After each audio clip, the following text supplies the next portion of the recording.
Hola a todos. Esta es la primera sesión del grupo de Leustura que grabamos para las personas que no pueden asistir al seminario de manera presencial. Hoy, 22 de enero de 2025, comentaremos el primer capítulo de Diferencia y Repetición, la diferencia en sí misma.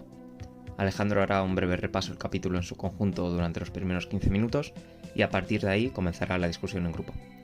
Nos vemos el próximo 5 de febrero, ya sea en audio o en carne, para volver sobre el primer capítulo. Ya sabéis, diferente pero repetido. Os dejamos con la sesión. Bueno, buenas tardes, buenas noches a todos. Siento estar como aceleradísimo. Vamos a hablar de este capítulo, del capítulo 1. Es un capítulo bastante denso, si lo habéis leído. La verdad que tiene como mazo de cosas. Yo traje como un mini resumen de todo. Obviamente no voy a hablar de casi nada en profundidad, ¿sabes? Yo te voy a decir de qué trata un poco ese capítulo, resumir un poco cada apartado y poco más, y luego debatimos. Pero vamos, que es un capítulo larguísimo a nivel conceptual y lanzándonos. Entonces vamos a jugar este juego. Vale, no puedo. Pero eso está jugar. Pero ¿cómo has hecho esto? Está guapísimo. Nah, eso era lo único que estaba guapo, ahora ya todo Sí, ya veo. Claro, empezamos aquí y vamos a sacar todo para abajo. A las 9 estaremos. Bueno, la idea principal del capítulo se llama Diferencia en sí misma, pues es precisamente cómo pensar la diferencia en sí misma, ¿no? De eso va el capítulo. Y en realidad de lo que más habla el capítulo no es de cómo pensarla, sino de cómo no pensarla. Es decir, cómo la historia de la filosofía, ¿no? Aristóteles, Leibniz, Hegel, Platón, al final han tratado la diferencia de tal modo que no la han pensado en sí misma, ¿no? Siempre la han sometido, digamos, a un principio de identidad, al principio de representación y demás. Entonces, se podría decir, desde mi punto de vista, que en realidad el fin de todo este libro es pensar la diferencia en sí misma, o sea que eso no es propio del capítulo 1, y que lo singular de ese capítulo quizás es más bien la crítica, ¿no? La crítica que hace la historia de la filosofía y luego una serie de apuntes que va a seguir tratando luego en el resto de la obra. Bueno, ese es de leer, ahí, ¿no? Idea principal, ¿no? Entonces, este es el esquema, un poco que hice yo. Me da un poco de rabia hacer como estas cosas y cortar el texto tal, pero yo creo que es un poco didáctico, ¿no? Está bien. Así es como lo planteé yo. Pues, a lo mejor vosotros lo dividisteis de otra forma o no lo dividisteis, lo asumisteis como un todo, que es lo que se debería hacer. Pero así lo planteo yo, ¿no? Las primeras 3 páginas se hace como un resumen de lo que vendría siendo la crítica a la representación en general. Luego se divide, digamos, esa crítica en crítica a la representación orgánica, que sería la de Aristóteles, y crítica a la representación órgica o infinita, que es Leibniz y Hegel, ¿no? Leibniz la infinitamente pequeña, la diferencia infinitamente pequeña, y Hegel la diferencia infinitamente grande. Claro, luego hay como una especie de respuesta, ¿no? De, vale, esto está mal, ¿qué es lo que está bien, básicamente?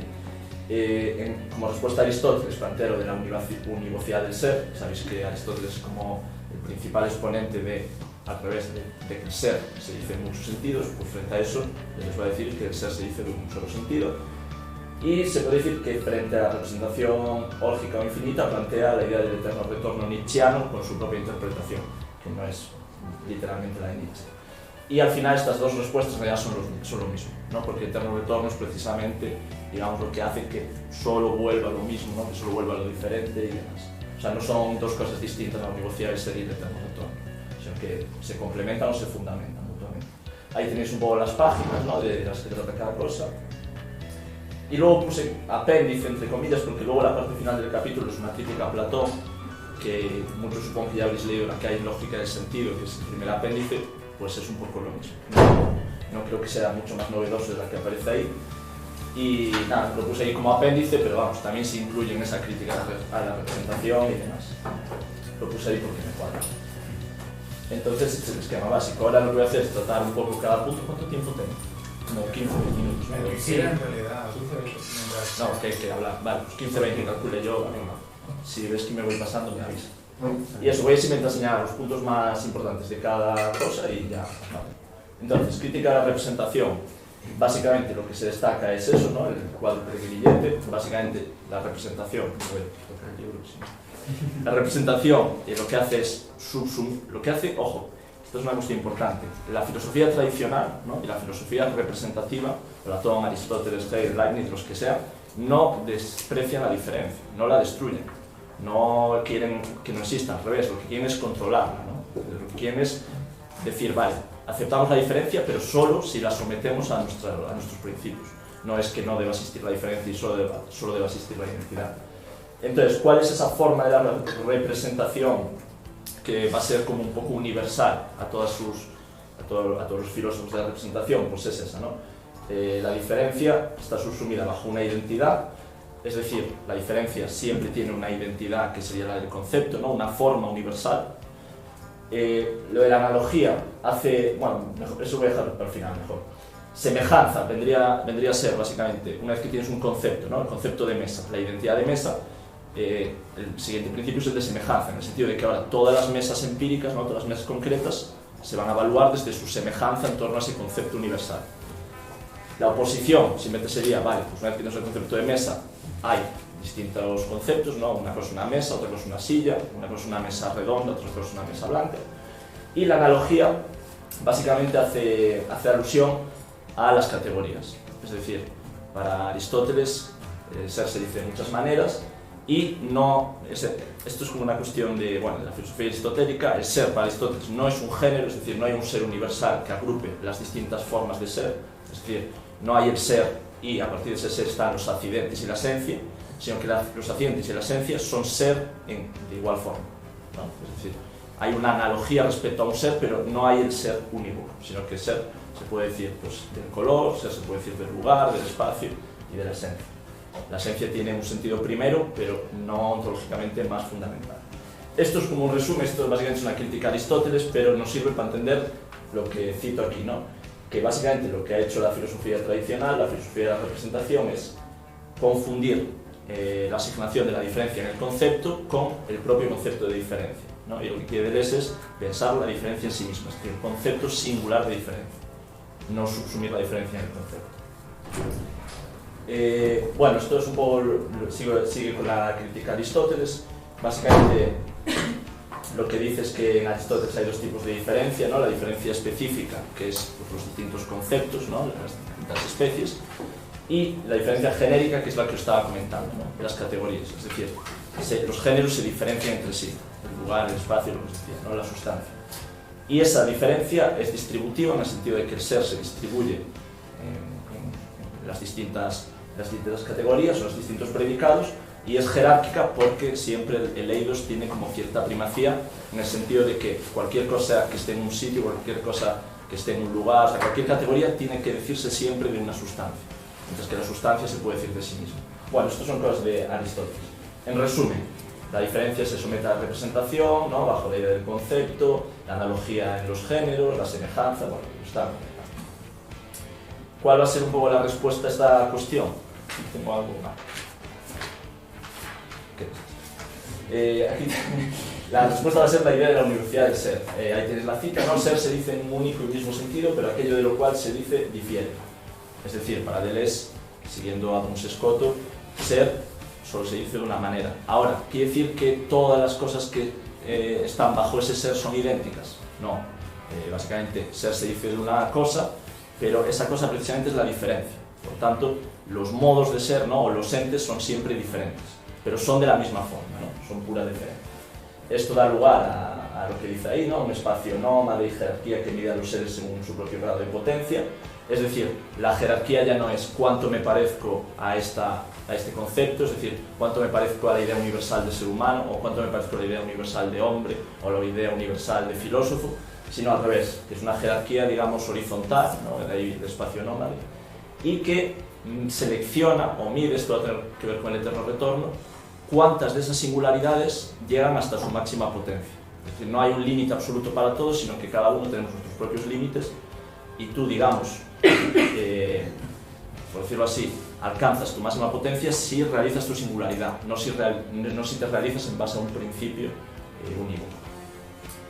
Esto es lo mismo, ¿no? Ser se dice el devenir, la identidad de lo diferente, el uno de lo múltiple, y básicamente ese eterno retorno lo que hace es que la diferencia, es decir, todo es diferencia, hace que se produzcan repeticiones, en el sentido de que una vez que asumimos que todo es devenir, ¿no? Que todo es singularidad, lo que hay en el mundo sería la repetición de cada singularidad, ¿no? Es decir, cada diferencia difiría, por decirlo así, suena un poco redundante, pero es así. Y esa propia repetición es la que selecciona la diferencia, ¿no? Según qué repeticiones, es decir, según qué diferencias consigan repetir su singularidad, ¿no? Y afirmar su diferencia más que otras, pues conseguirán ser esas diferencias que se sitúan un poco por encima de otras en un nivel jerárquico, pero digo, no en un nivel absoluto, sino porque han sido capaces de repetir su propia singularidad, de diferir al máximo. Es un poco redundante, pero no lo sé explicar mejor. Tampoco debes explicar mejor. La culpa no es mía. Luego pasamos, este sería un poco la crítica a la representación finita, pasamos a la lógica infinita, cuyos representantes son Hegel y Leibniz. Básicamente lo que dice es que la representación finita, ¿no?, de Aristóteles lo que hace es limitar la diferencia, digamos, a las especies y a los géneros, y lo que quedaría fuera sería la diferencia absoluta, ¿no?, la más grande, el espíritu absoluto, lo absoluto que agruparía todas las categorías. Eso Aristóteles no lo piensa, es lo que va a tratar de pensar Hegel, y a la vez la diferencia demasiado pequeña, es decir, para Aristóteles las diferencias infinitesimales, ¿no?, las diferencias que no tienen que ver con un concepto, no se piensan, no son relevantes. Entonces Leibniz, por un lado, va a decir, no, hay que pensar lo infinitamente pequeño, y Hegel, pues, los principios infinitamente grandes, o el único principio que hay. ¿Esto cómo se realiza? Pues básicamente en Hegel, con esos dos puntos, ¿no? Si tenéis un poco de conocimiento de Hegel, yo creo que se entiende fácil. Los contrarios, ya no hay oposición, no eso que veíamos de oposición en los conceptos en Aristóteles, pues en Hegel ya no hay oposición, o más bien, esa oposición es síntesis de un principio de unidad mayor, ¿no? Y mediante esa dialéctica y esa síntesis acaba llegando a un principio universal absoluto, que sería eso, el fundamento infinito, ¿no? Entonces así la diferencia acaba llegando a esa diferencia absolutamente grande, donde se podría decir que ya no es diferencia, ¿no? Porque todo es idéntico, ya todo se sigue ese fundamento absoluto. El caso de Leibniz es un poco más complejo porque, bueno, Deleuze va a comprar muchas cosas de Leibniz, porque Leibniz al final es pluralista, de cierta manera, solamente va a criticar que su pluralismo sigue subyugado al principio de identidad, mientras que el de Deleuze no, pero va a comprar muchas cosas de Leibniz. Hay una cosa que utiliza mucho Deleuze, que es, no sé si explicarlo, que es el cálculo infinitesimal o el cálculo diferencial. Básicamente hay matemáticas, hay una cosa que se llama diferencial, que es como una unidad de medida infinitesimal, que es un número tan pequeño que solo se puede decir que tiende hacia cero. Es decir, no es una unidad concreta, sino que es una tendencia hacia cero. Y ese diferencial nunca se expresa como una unidad, sino siempre como una relación entre dos elementos diferenciales. Es esto, si lo leísteis, esto que pone de dx guión dy, que también lo trata en el capítulo de lo virtual y lo actual. Pues básicamente el cálculo diferencial lo que calcula es esas cosas, ¿no? Esas relaciones infinitamente pequeñas que ya no pueden ser unidades, sino que son puras relaciones. Eso a Deleuze le gusta porque, claro, por un lado afirma la diferencia y por un lado le da una realidad a las relaciones en vez de a las sustancias o las unidades. Entonces Leibniz parece que va bien, ¿no? Y aparte, bueno, pues la idea de las mónadas como expresiones del mundo, es decir, no hay un mundo unívoco, sino que cada mónada expresa de algún modo ese mundo, ¿no? Es un carácter perspectivista.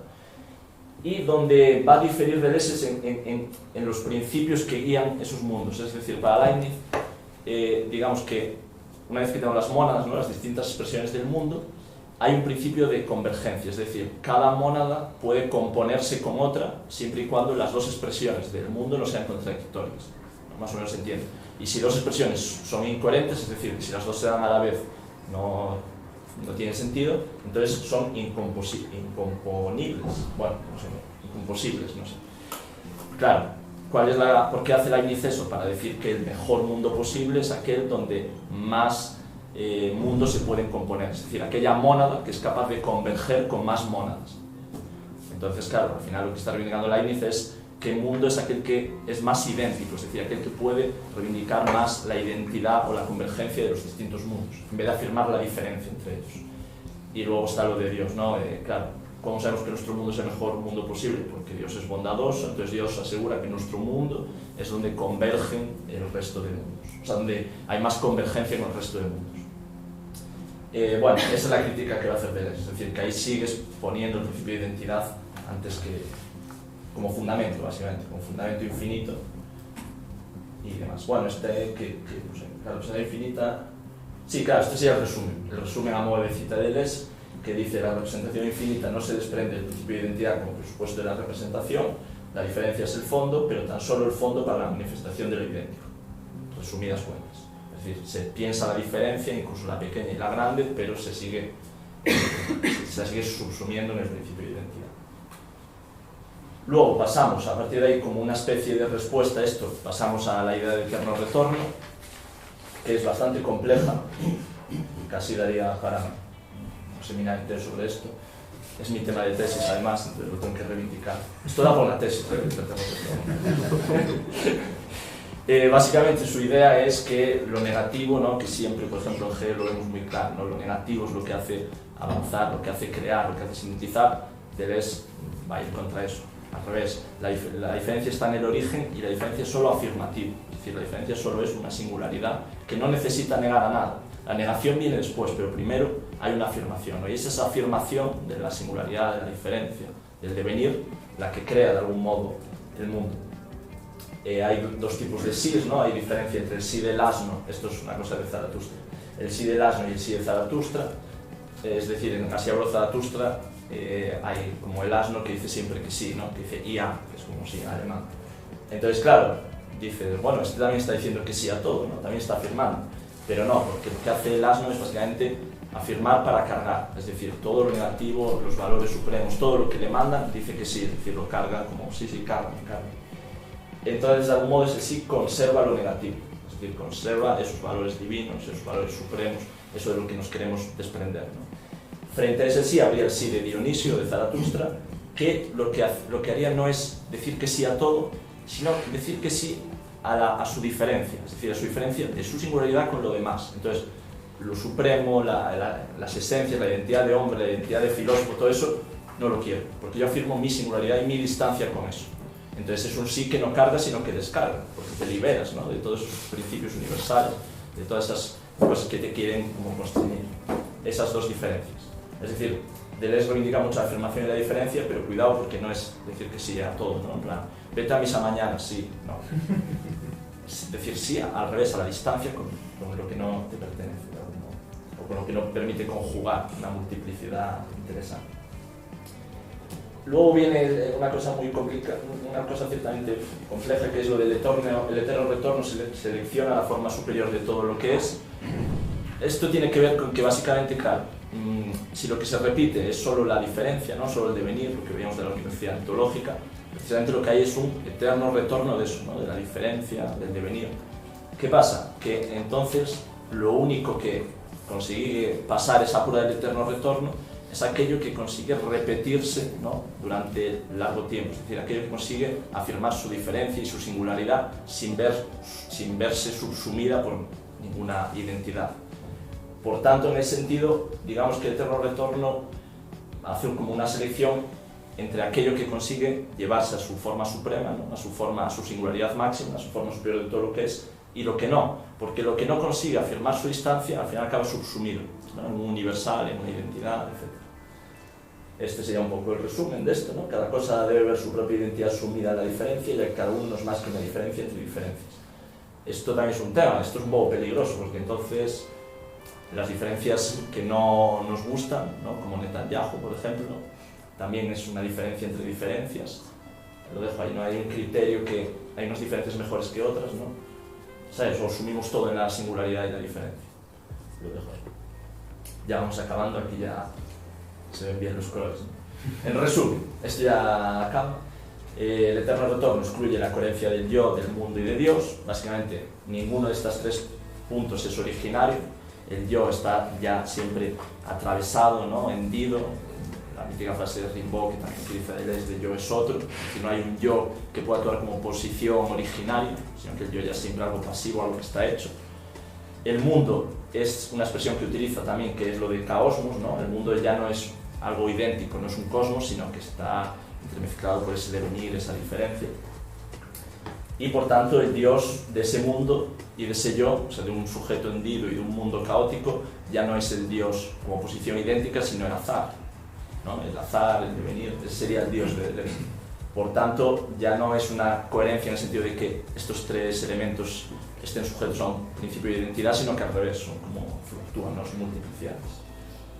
Y luego, puse esto a modo de recordar lo de la crítica a Platón, básicamente, que por tanto, si no hay identidad original, todos son diferencias, entonces yo no puedo reivindicarme como la persona con la esencia más, ¿no? Con la esencia más ideal, sino que yo soy una copia de una copia, un singular, una singularidad. No hay prioridad ontológica de nada sobre nada. Hay otras pruebas, ¿no? Hay eso, diferencias y repeticiones. Y la prueba precisamente estará en qué diferencias consiguen repetirse y cuáles no. Es un fotograma de una película de Orson Welles y es final en suelo. Lo vi una vez en una película. Sigue. Buscando. ¿Cómo es el director este suelo que no me sale? Bergman. Una película de Bergman. Pues ahí me quedo. Estaba escrito en inglés. Sí. No, yo creo que sí. No, en inglés es en. Bueno, espero que esto sea verdad. Un pequeño comentario, pero además me parece que rompe un poco el hielo y comentando. Como quieras. Porque, no sé, ha planteado la pregunta y sin más, no quiero tampoco alargar el debate, si se quiere, sí, pero... ¿Netanyahu es tan diferente como yo? Sí, y de hecho es que esa es la propuesta más potente políticamente. Habría que separar en realidad. Aunque el primero es político y luego ontológico, en un plano ontológico, en una dimensión ontológica del conocimiento, tendríamos que decir que todo es diferencia, toda identidad está subsumida en diferencia, por lo tanto todos, así, seríamos diferencias. Netanyahu también. Y ahí es donde está, es que no está en un pedestal. Netanyahu, a la vez, eso sería un punto. Segundo punto, también podremos sacar de ello que Netanyahu puede ser tú, y ahí entraría también lo que luego nos llevaría a llevar un cita dentro, etc. O sea, posicionarnos en una relación inmanente, en un plano completamente de consistencia, también ello, ¿no? Asumir. O sea, y el resto, o sea. Yo sí puedo contar una cosita. Que has comentado todos los enemigos, pero faltaría también darle un espacio a los colegis, porque está Scott, Spinoza, Nietzsche como esa progresión del ser pensado, el ser afirmado y el ser realizado, que la verdad es algo bastante interesante. Cita a pie de página el texto de Tim Gilson que él, entiendo yo, sobre el que él se basa para hablar de Duns Scotus, porque yo no sé qué es Duns Scotus, no sé si se habrá puesto en latín ahí a leerlo o es que hay una traducción en francés, porque al español no la hay, de los oxonienses famoso. Luego hay un momento en el que habla de Heidegger, muy interesante, con una nota a pie de página brutal, y ahí dice que Heidegger, bueno, estaría dentro de los colegas, y dice que le da un nuevo aire con la antología de diferencia a la univocidad del ser. Y dice que en su estudio sobre Duns Scotus, habla algo del estudio sobre Duns Scotus. Yo no sé si sabéis, porque es algo que a mí me suena, que se descubrió posteriormente, en los años 80, 90, ahí, que realmente la tesis doctoral que hizo Heidegger sobre Duns Scotus no era un libro de Duns Scotus, sino un pseudo-Scotus. Entonces ahí, no sé si alguien tiene... Sí, ¿no? Entonces ahí sería interesante ver realmente cuál es la interpretación de leer sobre Scotus, porque yo no sé qué capacidad tiene este hombre de saber todo de todos los filósofos, más de este filósofo medieval que dice, vale, a mí me gusta esto de hacer historia-ficción de la filosofía, pero ahí se mete con Heidegger, Duns Scotus, páginas que están muy cercanas y sería interesante ver. Después, está ese momento de Kant en el que dice que ni siquiera Kant desarrolló ese punto, al igual que Platón abre en el Sofista, en el apéndice 1 de la lógica del sentido y de aquí, abre ese punto de antiplatonismo, que nos deja a todos ahí el simulacro a disposición para coger y sumergirnos. También habla de ese momento kantiano, que lo dice también en la última página, muy interesante, en ese momento en el que el yo solamente puede acceder a la espontaneidad del sujeto constituyente de la realidad en la medida en la que se enfrenta a la espontaneidad de un otro. Entonces ya entra ahí con filosofías del siglo XX muy interesantes, pero que después reconstituye a nivel moral pues, la identidad del sujeto finito y el replanteamiento del Dios, como lo hace Kant, y demás, ¿no? Después, sí, hago así un poco de retaíla para también tenerlos presentes y preguntar. Hay un momento en el que habla de la memoria hegeliana, como pues al final es decir que sí a cargar sobre la espalda todos los valores, todos esos círculos concéntricos que van abarcando más y más y más y más, y entonces la memoria es infinita y esa memoria es la capacidad que tenemos de abarcar toda la realidad. Y ahí no lo dice, pero está la memoria bersoniana, ¿no? En oposición, como una memoria virtual que en la medida en la que se actualiza deja de ser memoria y abrirá cosas que contar. Y nada más, y simplemente hay muchos filósofos también ahí que está dejando de lado de los colegas, que se Si os parece bien, cojo yo el turno de palabra y así. No sé si hay, pero Sí. si queréis alguno. O sea, no me da tiempo a meterlo todo en la cuestión, así que agradezco esa leidura. Lo de la historia de filosofía es una cosa un poco rara, porque cuando habla del estoicismo también, lógica del sentido, está leyendo a un tipo que habla de estoicismo que para nada está del todo justificado, o sea, que luego se ha criticado mucho ese bueno, no me acuerdo cómo se llama, ese que trata de estoicismo, o sea, que no se puede decir que le esté diciendo la verdad ni de un Scott ni de nadie, porque él lee muchas cosas a través de otros intérpretes que tampoco están del todo justificados, ¿no? También hay una cita a Descartes, porque como habla de Spinoza, ya ha publicado en el mismo año la tesis doctoral sobre Spinoza, que es todo el rato, bueno, todo el rato no, pero bueno, es una gran parte que es Spinoza contra Descartes. Y hay un momento en el que dice que Spinoza está hablando contra Descartes, al igual que un Sócrates contra Santo Tomás. Entonces ya ahí se siguen estableciendo redes y conexiones filosóficas que son bien interesantes. Sobre lo de la historia de la filosofía, es que en el propio prefacio dice que va a hacer lo que le da la gana. Lo dice de una forma mucho más bonita y diciendo que la historia de la filosofía desempeña el mismo papel que un collage en pintura, y luego dice, pero es muy interesante, ¿no? que es una especie que debe funcionar la exposición de la historia de la filosofía en filosofía como una especie de doble, y por lo tanto, cito, que contenga la modificación máxima propia del doble. Y ahí es cuando dice lo de Hegel barbudo y el Marx lampiño, que es muy gracioso. Pero aparte muy gracioso, es muy interesante, y me hace pensar también en, que creo que lo dice también en el prefacio o al principio, que dice, ya no se puede hacer filosofía como antes, y tampoco se puede hacer historia de la filosofía como antes, y me hace pensar un poco en la situación actual de la filosofía y, por ejemplo, en esta facultad, pero realmente en todas, o casi todas, en la que pues está todo el rato pensando en, digamos, encontrar no ética, muy loco, ¿no? Pero es como la actitud espontánea que se tiene ante la historia de la filosofía. Vamos a saber exactamente lo que dijo no sé quién, y la tesis de Heidegger no es sobre Escoto, es sobre un pseudo-Escoto. Creo que no es lo interesante. Deleuze no ha leído una sola palabra en latín. Tampoco es lo interesante. Si eso te interesa, vete a la Facultad de Filología, que está aquí al lado, que hacen cosas chulísimas, seguro, pero hacen otra cosa. O deberían hacer otra cosa. Y no.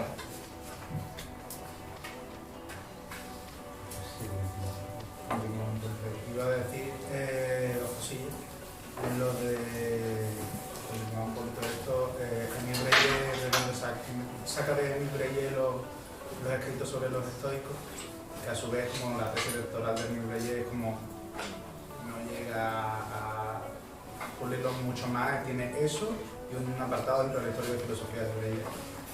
Pero es insignificativo, porque al menos nos alejamos de ello, pero ¿cuáles son los autores que está cogiendo?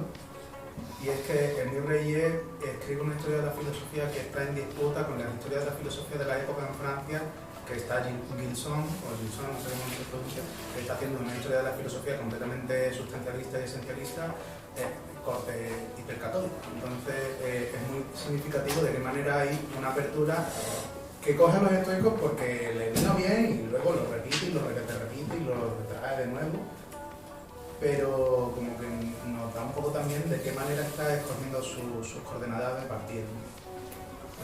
Y luego, de verdad, nos habla de Bergson, pero es que eso es el capítulo 2. En el capítulo 2 está todo el rato. La segunda síntesis es la del pasado, y la segunda síntesis es la memoria.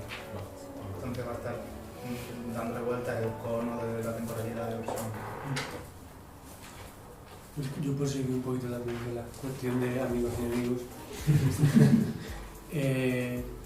Yo creo que a Heidegger no lo pone ni del lado de los amigos ni del lado de los enemigos, sino que simplemente lo deja ahí como, bueno, sí, está este señor alemán que es buen filósofo y que ha contribuido a la cuestión de la diferencia ontológica y demás, pero, y que está al lado de un escoto en cierta medida y demás, pero lo dice ya al final del último párrafo de esa larga nota sobre Heidegger, que es bastante graciosa, dice, pero opera la conversión según la cual el ser unívoco debe decirse solamente darle diferencia y en este sentido gira alrededor del ente, concibe el ente de tal manera que este sea verdaderamente sustraído a toda subordinación con respecto a la identidad de la representación, y dice, y aquí sí que está poniendo a Nietzsche de su lado como amigo y a Heidegger un poco como enemigo, dice, no lo parece viendo su crítica del eterno retorno nietzscheano.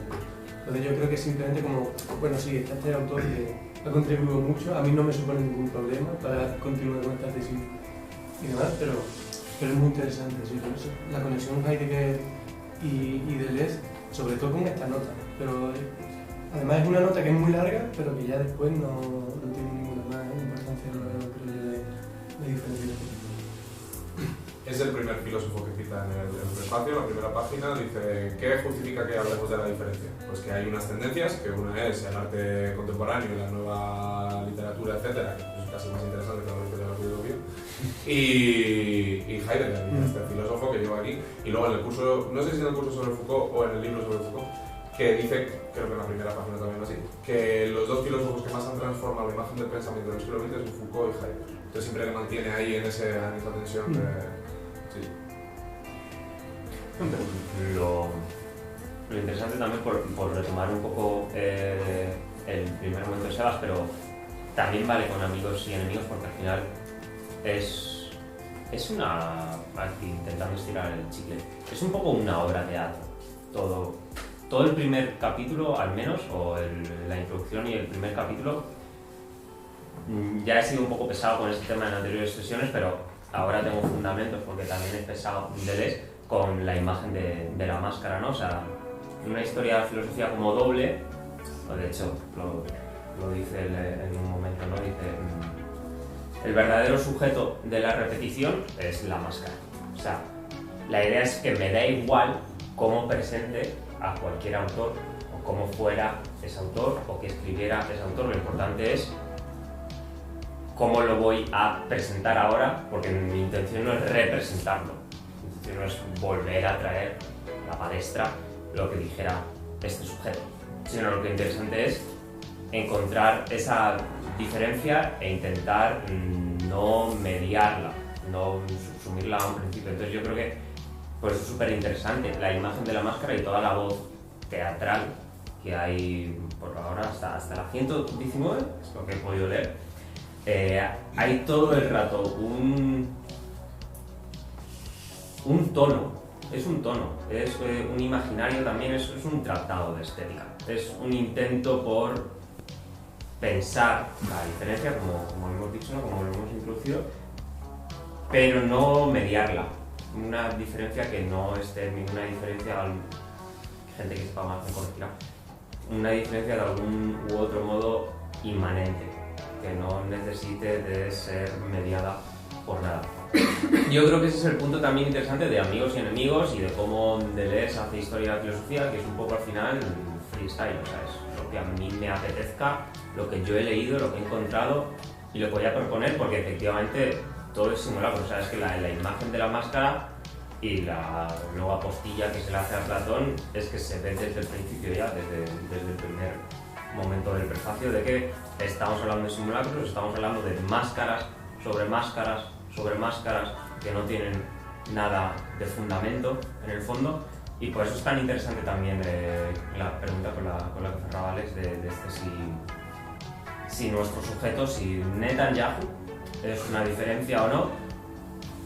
A lo mejor es interesante plantear que puede ser una consecuencia de un planteamiento donde todo sea máscara y donde todo sea doble, porque también me parece súper interesante, ya con esto cierro y dejo que me roben la palabra, la idea de cuando Deleuze habla de que la diferencia siempre, un poco por porque él lo diga, ¿no? Pero siempre se ha tratado en términos morales y ahora tenemos que salvar la diferencia y volver a ponerla en el foco y mediarla. Me parece muy interesante la pregunta del FD, si es que acaso no hay otra forma de acercarnos a la diferencia. Y a lo mejor también poner Netanyahu es una diferencia, vale, pero a lo mejor la respuesta no tiene que ser o la pregunta no tiene que ser una moral. A lo mejor la diferencia se puede plantear en otros términos que no sean morales, y ahí entonces Netanyahu, nos guste o no, es una diferencia, es una máscara. Lo que sería interesante es que a lo mejor sí que es una diferencia mediada y no es tan interesante como podría ser pensar una diferencia. Que ya esto me tienes que ayudar porque sigo sin ser capaz de pensar una diferencia sin concepto. O sea, sigo sin ser capaz de pensar una diferencia no mediada.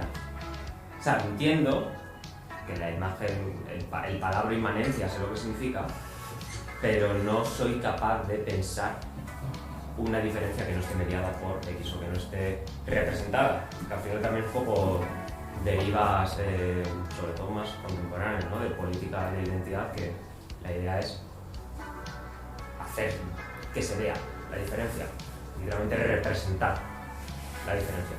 Y a lo mejor también ahí hay un poquito que podemos quedar el delio de que a lo mejor no es lo que queremos hacer, representar la diferencia, aunque haya unas primeras intenciones que sean positivas, por no seguir con la terminología.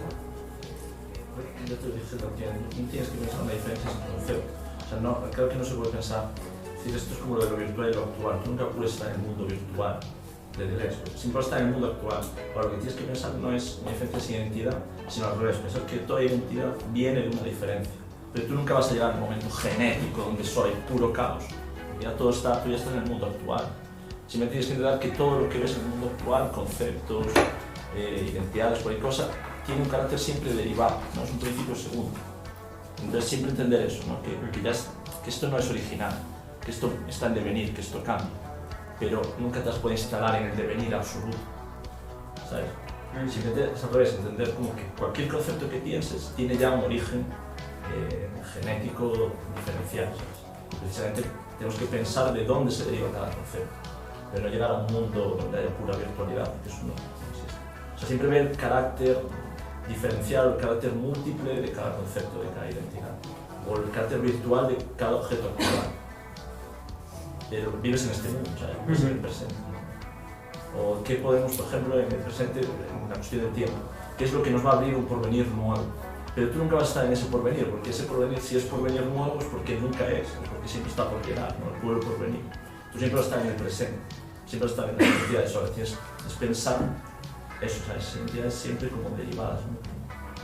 Pero nunca te vas a poder instalar en la diferencia. Sí, sí. ¿Entiendes? La pregunta no es, ¿puedo pensar en la diferencia sin identidad? Sin esta mirada, sino ¿puedo pensar en la identidad sin diferencia? ¿No? Sin ver el elemento genético diferencial que está antes. Y yo creo Sí. pero yo creo que ahí es donde, bueno, venimos antes de Foucault y nos han dicho que Foucault tiene muchas herramientas, ¿no? y que mucha gente luego usa el pensamiento de Foucault para pensar otras cosas, y creo que el pensamiento de Deleuze también es muy útil para pensar de forma distinta muchas cosas, y que no es hacerle injusticia usarlo para eso, y con el problema de los movimientos identitarios que planteabas, Alejandro. Y yo creo que precisamente pensar la diferencia tal como la intenta, bueno, como la reserva Vale, yo me estaba liando. Esto se va a escuchar genial. Yo puse a Alejandro 2. Un simulacro. Que creo que si la modernidad intenta que pensemos la identidad tanto que identidad, se trata, o sea, ahí lo que pasa es que sigue habiendo una lógica inclusiva y exclusiva, ¿no? O sea, cuando tú tienes un movimiento identitario, si es identitario y está subsumido sobre una identidad, entonces lo que pasa es que siempre hay una hay alguien que está excluido de eso. Y lo que quiere pensar Deleuze cuando quiere pensar la diferencia en sí misma es pensar, al menos intentar pensar más allá de la distinción, inclusión y exclusión, ¿no? Al menos intentarlo. O al menos ampliarlo lo máximo posible, ¿no? Y tensar ese acuerdo lo máximo posible, porque para que ese mundo por venir, que siempre será por venir, no sea lo más, ni siquiera lo más inclusivo posible, sino lo menos excluyente posible. que esa es la gracia de intentar pensar en los términos de la diferencia en sí misma, en ese ámbito complejo. De hecho, yo no sé si estoy de acuerdo con lo que ha dicho Alejandro Simulaca. Porque no podemos sino pensar... Bueno, no, esto es complicado, claro. Claro, estamos estructurados de un modo en el que no podemos pensar sino representaciones, no podemos pensar sino identidades. Sin embargo, esta punta de flecha que nos está lanzando, ontológicamente nos está diciendo, o al menos así como yo me impregno un poco de todo ello, es que no hay posibilidad de vivir, ya no digo de pensar, de vivir si no es con una diferencia sin concepto. Luego lo piensas. Estoy contigo. Al final no vamos a debatir, ¿no? O sea, vivir, no hay otro modo más que vivir con diferencias sin conceptos. Luego pensarlo, ese es el problema, y por eso toda la historia de la filosofía ha tenido tantos problemas a la hora de encapsularlo. Lo podéis llamar ser, lo podéis llamar Dasein, lo podéis llamar sustancia, espíritu, esencia, no sé, que quieran. Pero a fin de cuentas, ¿aquí qué nos está diciendo también entonces? Primer paso, ahí sí estoy de acuerdo con lo que dice de hay que dar una identidad constituida en tanto que diferencias. Pero si esto ya no lo sacamos de una propuesta, voy a decir meramente, pero no por menospreciar, sino como primera, meramente ontológica, meramente metafísica, para llevarlo a una ontología o metafísica política, que sería también los aportes que han dicho los compañeros de procesos identitarios, subjetividades identitarias. Es un poco complejo decir que yo soy una identidad llena de diferencias y no diferencia absoluta, en el sentido en el que se está planteando en diferentes repeticiones, en una diferencia sin concepto, en una diferencia viva. Es decir, y por ejemplo, un textito muy corto, tal, de Polvo Preciado, yo soy un monstruo que os habla, dice, sí, he ejercido una transición, pero yo no me concibo como un hombre. Voy a decir que soy un hombre para que me entendáis, porque la representación está ahí, para identificarnos como representación. Yo soy otra cosa. ¿Cómo lo dices? Da igual, no lo digas. Vívelo, esa es la diferencia sin concepto. Que es el gran problema, entonces. Pero sin qué tipo de concepto, y esto también nos encauza con el resto de sesiones que hemos tenido, ¿no? Ya me callo que estoy teniendo mucho.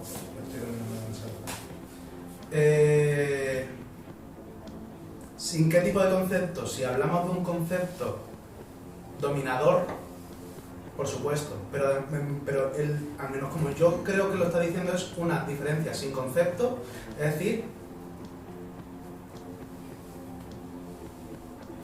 en una relación intensa con el caos, directa, absoluta con el caos, porque el concepto lo que hace es rajar el caos con una línea tajante para extraer de ahí variaciones infinitas. No hay una referencia, como debería haber en la ciencia, sino hay una relación. Por eso podemos hablar de mundo de millones de maneras, porque hay relación, palabra y realidad. Entonces vamos a, creo, desencarnar esta diferencia. Y ya me quedo.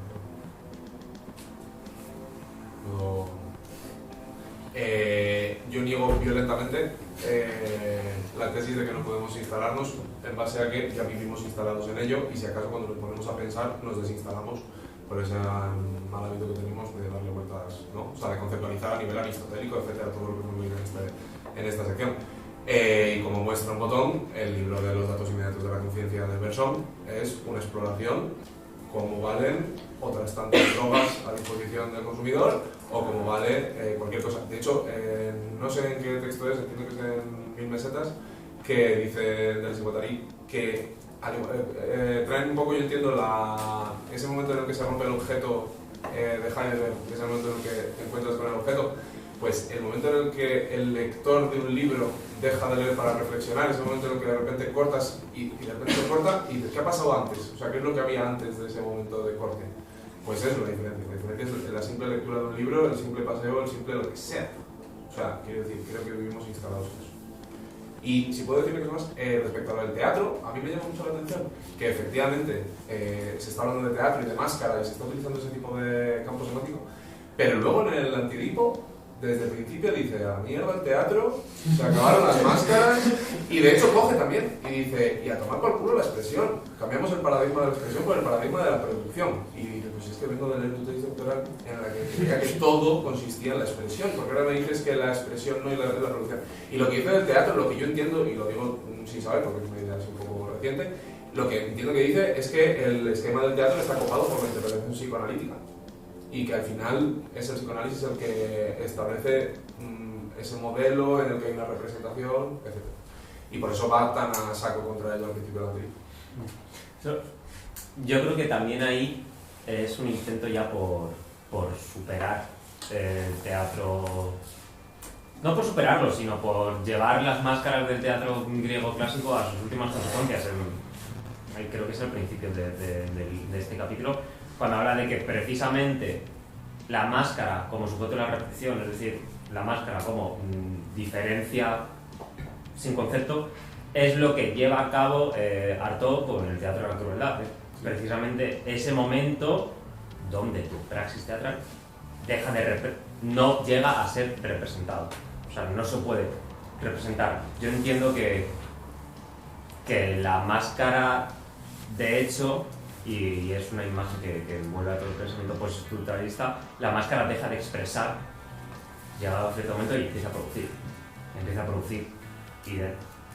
a producir identidades, empieza a producir diferencias, empieza a producir significados, o sea, deja ya de representar un personaje y comienza a producirlos sin tener un gesto de carne debajo. Entonces entiendo que ese abandono del teatro, pero ese abandono de la expresión, ya está aquí en diferente repetición, porque creo que como se entiende el teatro, como se entiende la máscara, es en términos eminentemente productivos y no de representación, ¿no? Me parece increíble cuando empieza a hablar del vestido, o sea, de las prendas de ropa, una es una diferencia desnuda, o sea, no nos interesa.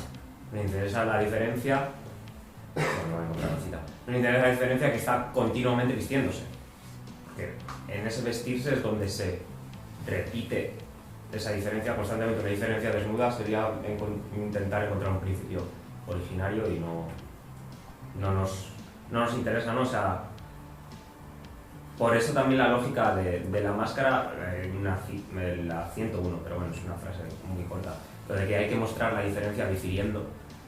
Entonces, la máscara de alguna forma sería ese diferir, porque sería todo el rato producir un nuevo, o sea, producir sentido. Y yo creo que y cada vez que habla de teatro está pensando en algo. O sea, está pensando en crueldad. Está pensando en la máscara porque es una imagen muy fácil de decir, repites, superpones continuamente, pero yo creo que no se habla en clave de expresión, sino que se habla en clave de producción de sentido. O sea, no se expresa un personaje, no se representa un personaje, se produce, se presenta. Tú como personaje o lo que hemos hablado muchas veces, no lo puedes dejar de decir yo o tú, pero es un poco la idea, ¿no? Problematizado en extremis, vestido de 500.000 capas. De hecho, es que en la introducción distingue, o sea, no habla de cualquier tipo de teatro, distingue entre el teatro de la repetición y teatro de la representación. Ya aboga por el primero, por el de la repetición. O sea que, vamos, por continuar también la línea, que estoy de acuerdo que él habla como el teatro de la repetición.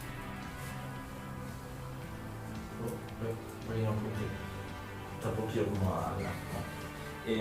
A ver, es que la cuestión es como es compleja, porque la cosa es que ese campo diferencial de singularidad, ese campo individual, ya es lo que está previo, ya no solo al pensamiento, no solo o sea, el concepto da igual, el concepto es una tontería, sino ya la propia individuación. Es decir, tú ya eres hecho en todo momento, tú ya estás individual, a eso me refiero. O sea, es que nunca puedes instalarte en ese campo de pura singularidad, de puro devenir, sino que tú ya estás siendo hecho por eso, ¿no? Individuado ahí.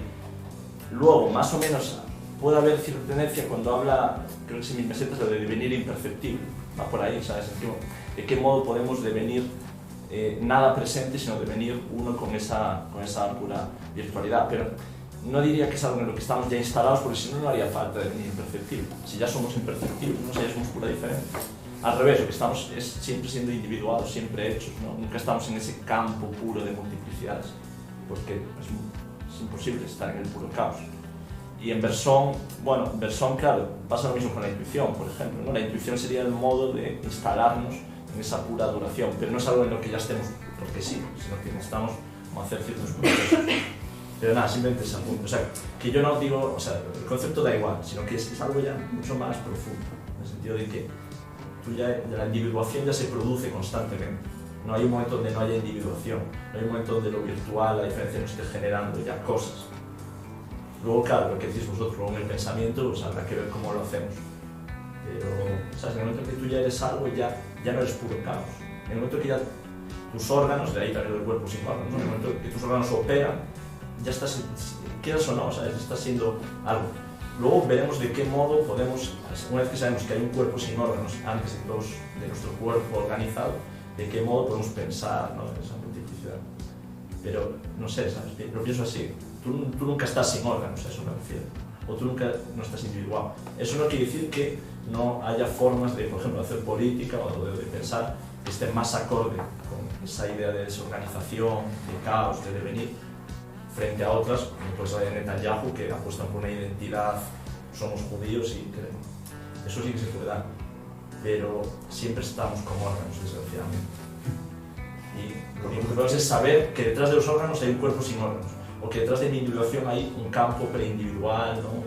La pura duración, en caso. O sea, podemos saberlo y podemos adaptarnos, pero es lo que yo creo, vamos, así.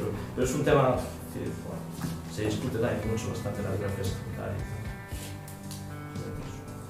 Perdona, que solo por coger el testigo del cuerpo sin órganos, que creo que lo interesante es que precisamente no está antes, sino que está siempre a la vez. Que tenemos órganos y a la vez tenemos la posibilidad de no tenerlos, y que también, como que algo que explican en estas, es como que hay momentos en los que nos acercamos al cuerpo sin órganos o que venimos, y creo que también como, bueno, solo por continuar, lo que como has mencionado como que está antes, no, está siempre a la vez, dicen. Sí, pero sí que es como el elemento genético, es decir, nunca es los órganos, la organización no es lo que, la identidad no es lo que genera, la diferencia es al revés. Siempre, digamos, el deseo, ¿no? El deseo puro, el cuerpo sin órganos, el campo preindividual, siempre tiene como un lado genético, eso me refiero. De lo que dices tú, no es que vaya primero esto y después otro, sino que es el elemento genético. Quisiera apuntar que, porque creo que no estoy de acuerdo, digo creo. Porque tampoco estoy tan seguro. Sí, que vamos. La inmanencia de una vida, que es el último texto que llega a publicar Elkida, que lo escribe como 4 meses antes de tirarse por la ventana, hace 30 años. Dice, la inmanencia no es una opción, en la inmanencia no se hace, en la inmanencia te posicionas, pero porque ya estás posicionado. Entonces, así como lo veo yo, debatirlo, porque también creo que se me ha ocurrido, ya no me acuerdo si se me ha ocurrido ahora o lo he recordado de que se me ocurrió en otro momento. Pero es todo este proyecto metafísico, ontológico, como quieras llamarse, filosófico propiamente, de estructurar cómo es la realidad, para luego posteriormente decir de qué manera hacemos que esa realidad sea de nuevo así vivida. Es decir, me explico. Aquí estoy diciendo, cuerpos se relacionan, diferencias, en Nietzsche hay fuerzas, chocan, fuerzas, activación, reactivación. Con Spinoza, lo mismo, expresión, modo de contenido, etc. Y luego ya llega el psicoanalista y te dice, sí, bueno, ¿y la praxis qué, chaval? Vale, la praxis que, chaval, vamos a hacernos cómo hacerse un cuerpo sin órganos. Pero es que el cuerpo, en tanto que el cuerpo ontológico, nunca ha tenido órganos. Los órganos se han impuesto en la vida. Y ese es el gran problema.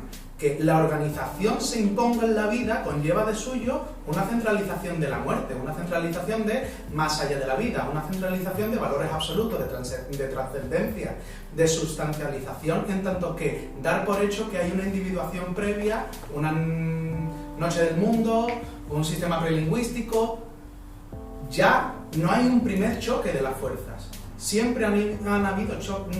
¿Cuáles son las primeras partículas que se chocaron para decir qué tontería? ¿Dos son las que chocaron? ¿De verdad? Claro que no. Entonces, pero sin embargo, ahora mismo necesitamos representar y estatalizar y o sea, mil cosas, ¿no? Y escribir y nombrar.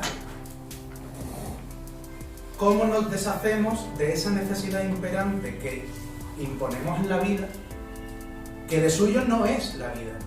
¿No? Entonces, aquí te está diciendo, la vida es esto. Y luego en otras te dirá, pero es que eso no es lo que nos toca vivir, por desgracia, porque tenemos 2 manos, 2 piernas, una cabeza y un montón de órganos, y yo tengo que ir a trabajar, yo tengo que formar una familia, tengo que pagar la renta, tengo que no sé cuánto, papeleo. Claro, pero es que eso no es la vida.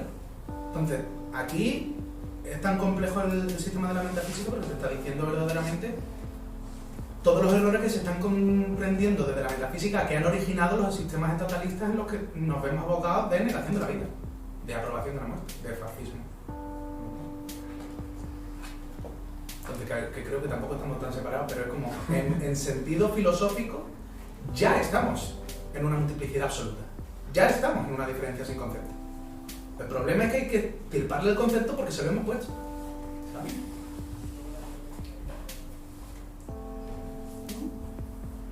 Andrea tenía la mano, pero ya no la tiene.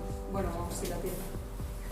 Yo, que hace rato yo traigo lo de la calle y las personas que son un poquito menos filosóficas y más teoría queer y esas cosas. Claro, yo estaba pensando un poco en, imagínate, esto es muy chorra, yo prometo que la persona tengo con todo leído y soy una persona que siente, porque es un puto desastre, que se me ha dejado. Pero un mundo en el que no hubiese ningún sitio donde se pudiera ver teatro, ningún sitio donde se pudiera escuchar un concierto, sino que solo hubiese eso sin saber que lo estás haciendo. Y a mí me pasa mucho la praxis diaria que tiene que ver con cantar, o si no supiera que hay una voz a la que aspirar y una cosa idéntica a la que quiero llegar, no tendría esa imposición, o si no tuviera que llegar a ese canon filosófico, a entender las cosas de cierta forma, no estaría tampoco en la academia de filosofía. Pero yo creo que pensando también cómo funcionan las cosas cuando no hay cosas que imitar, por lo tanto no había un idéntico contenido con mucha violencia, porque al final todo esto, sin entender la violencia que se ejerce, que es un poco lo que dice Milo, si entendiendo algo, porque estoy muy cansada, un poco eso, y es la parte más práctica, o por lo menos la única forma en la que yo lo practico. O sea, realmente podríamos dejar de ir al teatro y empezar a hacer teatro, pero viene de la mano de nosotros somos los que podemos permitirnos esto y no la persona que está explotada haciendo eso, que te diré tú, haz teatro sin ir al teatro porque no has pasado por todo ese proceso, que es un poco lo que decías también de, para llegar a ese punto. Con los de Emerson tienes que pasar por un proceso y a lo mejor hay que hacer todo ese recorrido histórico-filosófico un poco a lo de, como decía Sebas, con el tema del collage, que también es muy interesante porque si no nadie va a acabar nunca en la filosofía, no tiene ningún sentido pensarlo así, desde la teoría queer, que es lo que yo decía. Y también tiene un poco que ver con Donna Haraway, estoy pensando un poco en la vista, y relacionando un poco con el tema de la vista y con cómo se crea ese idéntico, que también es un poco importante porque hay que verlo y hay que mantenerlo y hay que ejercer esa violencia, o sea, esa violencia tiene que ser ejercida y ese totalismo para que se mantenga tiene que tener mucha atención. Yo una frase que voy a dar, eso es a lo que me refiero, es decir, es que igual no los perseverantes. No se trata, o sea, lo que yo digo es que nunca puedes estar en el puro caos, en que siempre tienes que estar como haciendo algo, sí, dando teatro. Ahora, lo que dices tú, lo que se trata de es de asumir que no hay ninguna voz a la que gritar, no hay ningún teatro absoluto al que debamos parecernos, sino que es esa pura multiplicidad. Pero siempre se está dando algo, ¿no? Tú haciendo teatro, tú que es un carácter devenido, multiplicado. Vivir en el puro caos sería que no hubiese nada, ¿sabes? Sería a eso me refería solo. Y que tiene mucho que ver con el tema, por ejemplo, porque existen las personas trans, porque existen las personas no trans, porque hay que mantener un hombre, claro, para que haya un trans y todo este tipo de cuestiones, cuando realmente si tú estás en un entorno donde hay gente que ya parte de todo el mundo es trans o no, ya me da igual que sean trans. Claro, que parte de una situación de devenir que no hay ningún... La gente está ahí y tú sabes que obviamente las personas trans o el profesor llega y dice yo soy homófobo y es tal, entonces porque les da igual, en cualquier lugar pues identitarismo, en plan, ya están cansados porque para ellos no hay no hay un idéntico que perseguir porque ya son ese idéntico, que luego también con el tema de la homosexualidad es un tema porque también hay una figura y tienen que romperla. Pero se ve muy claro en este tipo de cosas. O sea, se ve la práctica un poco. Como ya, la propia persona sin tener que tener un bagaje teórico llega muy cercano.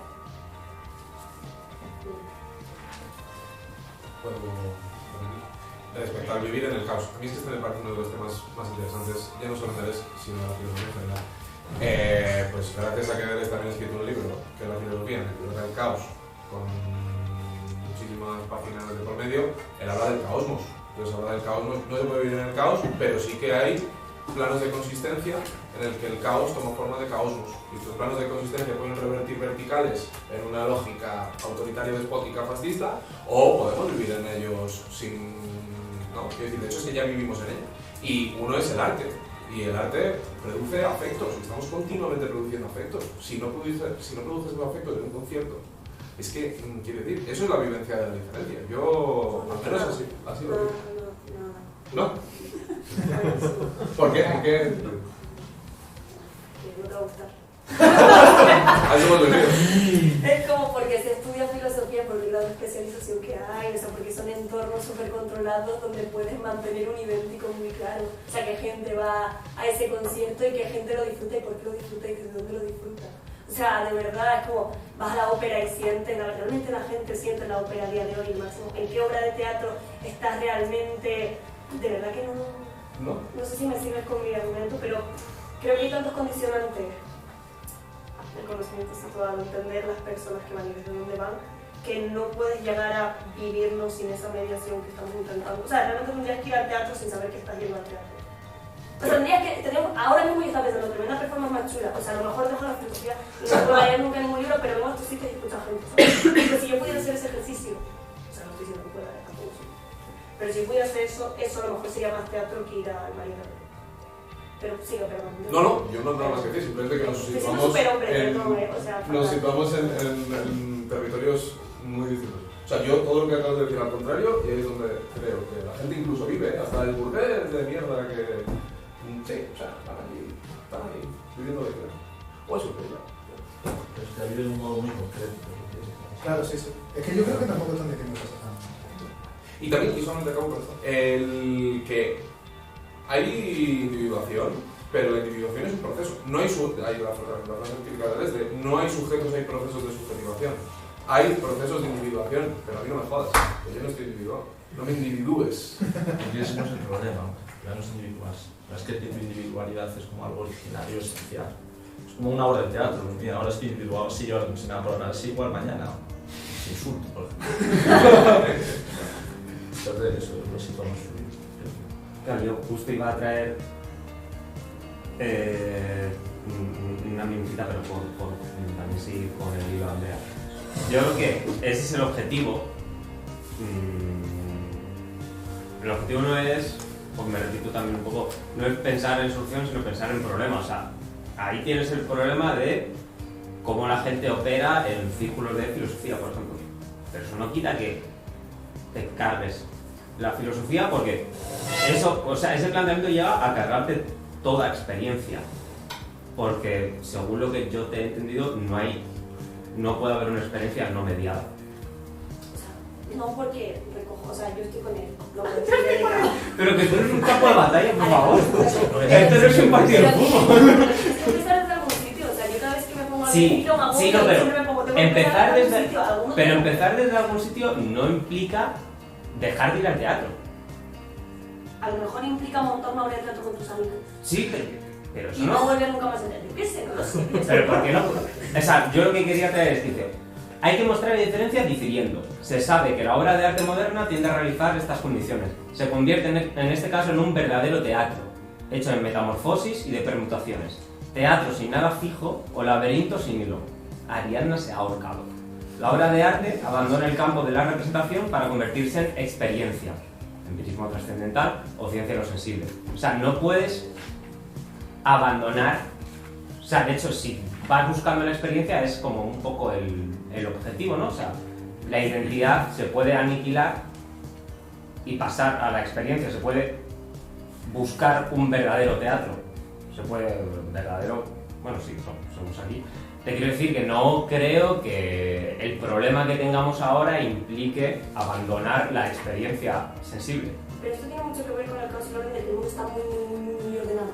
Sí, claro, pero hay que desordenarlo. Si yo voy a la panadería y empiezo a recitar cualquier cosa que se me ocurra, porque iba a decir un poema de Shakespeare, pero la gracia sería que no tenga por qué ser un poema de Shakespeare. O sea, el punto es ese, que ahí es donde veo la semilla de la discordia, donde realmente me parece potente. Porque realmente con lo que Pero no se puede vivir en un agujero negro. Claro que no, porque tengo lengua, o sea, claro, porque lo que dices, o sea, Pero entonces eso tampoco es un objetivo.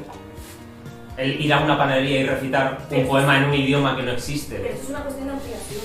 O sea, tú vas ampliando poco a poco. O sea, a lo mejor todo el mundo empieza a ir a la panadería y así.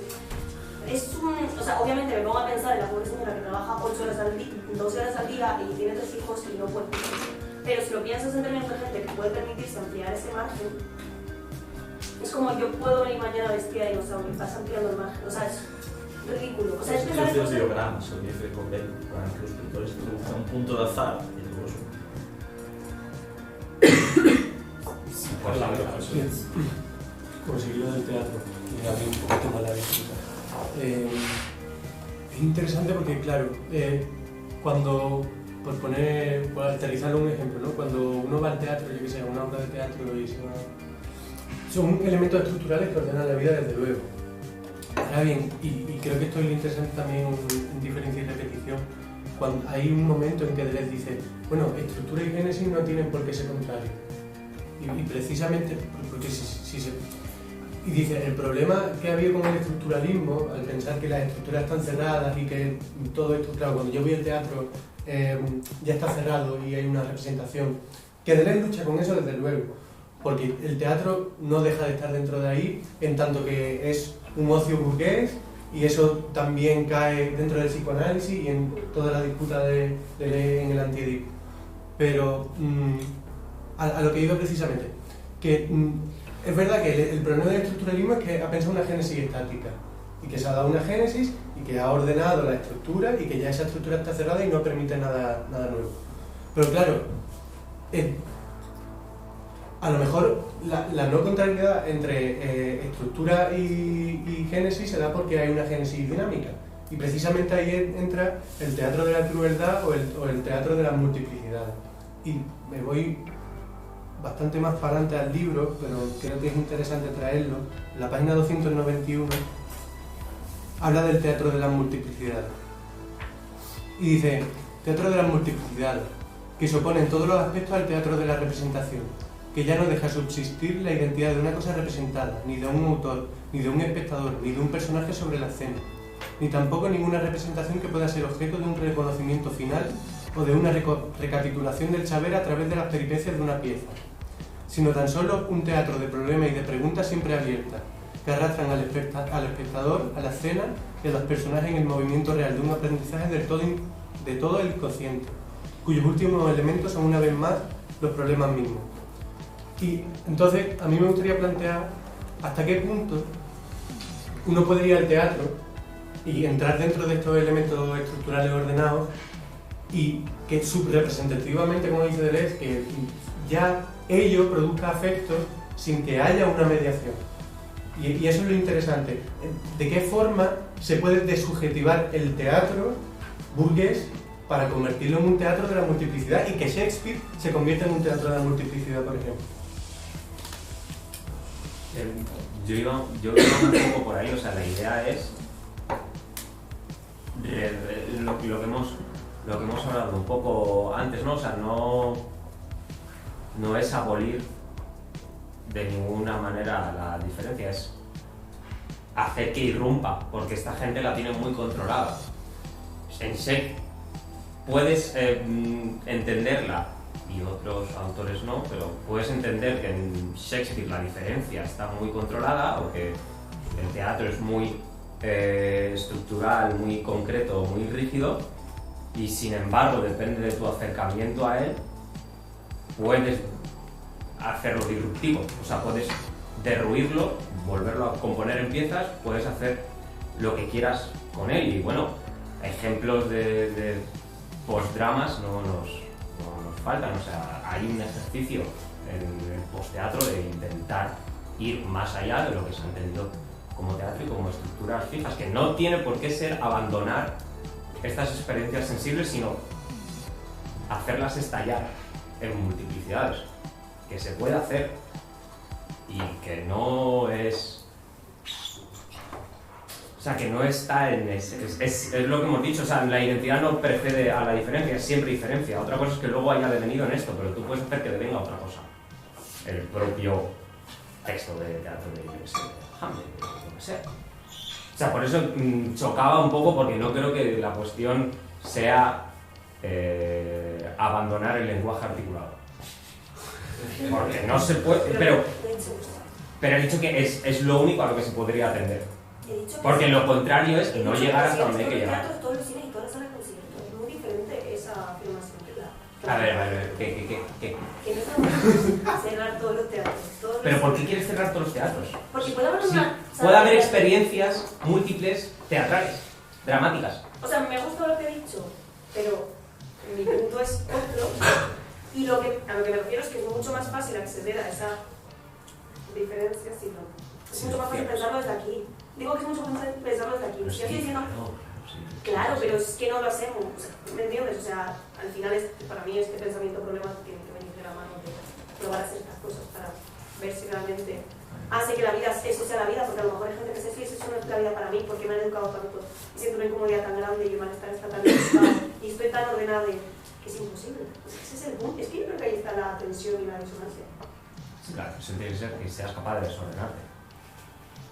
Igualmente creo que es un mal ejemplo coger a Hamlet, pero creo que sería un mal ejemplo coger cualquier obra pasada o un siglo muy temprano. O sea, Hamlet o Shakespeare rompe completamente las unidades aristotélicas de tiempo, espacio y otro tema. Claro, la unificación, la unidad ya la ha roto. Entonces ahí hay una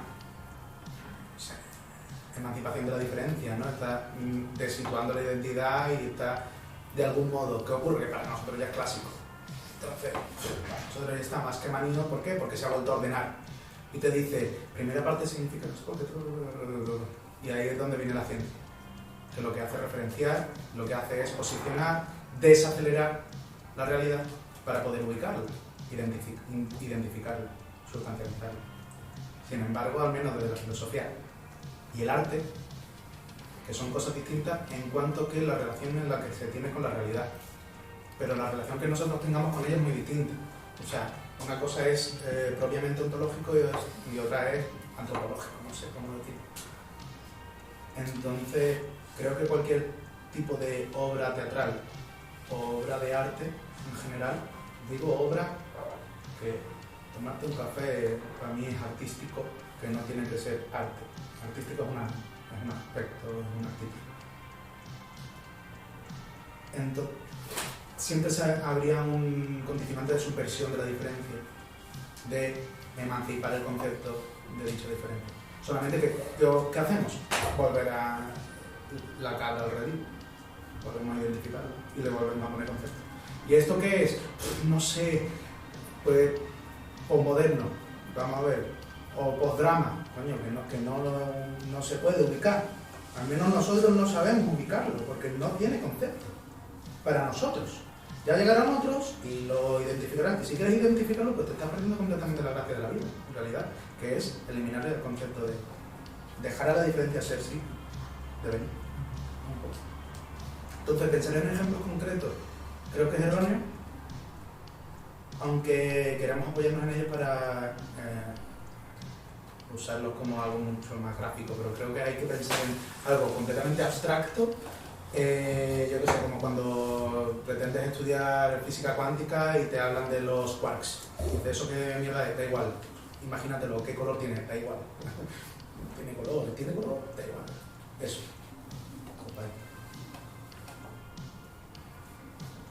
Yo estaba pensando en algo que quizá ayude a profundizar el problema. Es más complejo, pero quizá también nos dé algunas líneas. Que es justo cuando Deleuze en el texto de los diálogos retoma la idea de la pop filosofía. Él hace pop filosofía y él así lo dice. ¿Y qué es la pop filosofía para él? Es bien interesante el concepto, pero me parece que nos da para pensar. y él está hablando de cómo leer, ¿no? Lo recordarán quienes hayan pasado alguna vez por ahí. Podemos hacer esta pregunta: ¿cómo ir al teatro? ¿Cómo ir al cine? ¿Cómo leer, no? Me voy a permitir la cita para no traicionar lo que está diciendo él, y después comentar algunas cosas. Una buena manera de leer hoy en día sería tratar un libro de una misma manera que se escucha un disco, que se ve una película o un programa de televisión. De la misma manera que se acoge una canción, cualquier tratamiento del libro que reclame para él un respeto, una atención especial, corresponde a otra época y condena definitivamente al libro. Los conceptos son exactamente como los sonidos, los colores o las imágenes, intensidades, que os convienen o no, que pasan o no pasan, o filosofía, nada que comprender, nada que interpretar. En ese sentido, ahí me parece que es fundamental, justo porque está tratando no solamente de hacer una crítica al sujeto, sino evidentemente una crítica a la hermenéutica de cómo interpretar, qué significa. Entonces vemos que son preguntas que a Deleuze le molestan, ¿no? ¿Por qué me tienes que preguntar qué significa lo que escribí? ¿Qué te hace sentir? ¿Qué puedes crear a partir de ello? ¿Qué puedes experimentar? No me preguntes por el significado de lo que acabo de decir, no tiene absolutamente ningún sentido, ¿no? Entonces creo que en ese sentido esta propuesta de la filosofía no hay nada que interpretar, hay que entender el concepto como una intensidad, nos puede ayudar mucho justo a entender acá lo que está diciendo.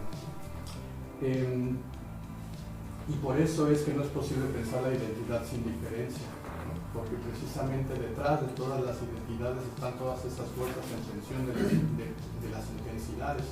Y por eso no deja de decirlo, lo que llamamos una singularidad o una equidad, pues sino un cruce de líneas, de longitud y de latitud.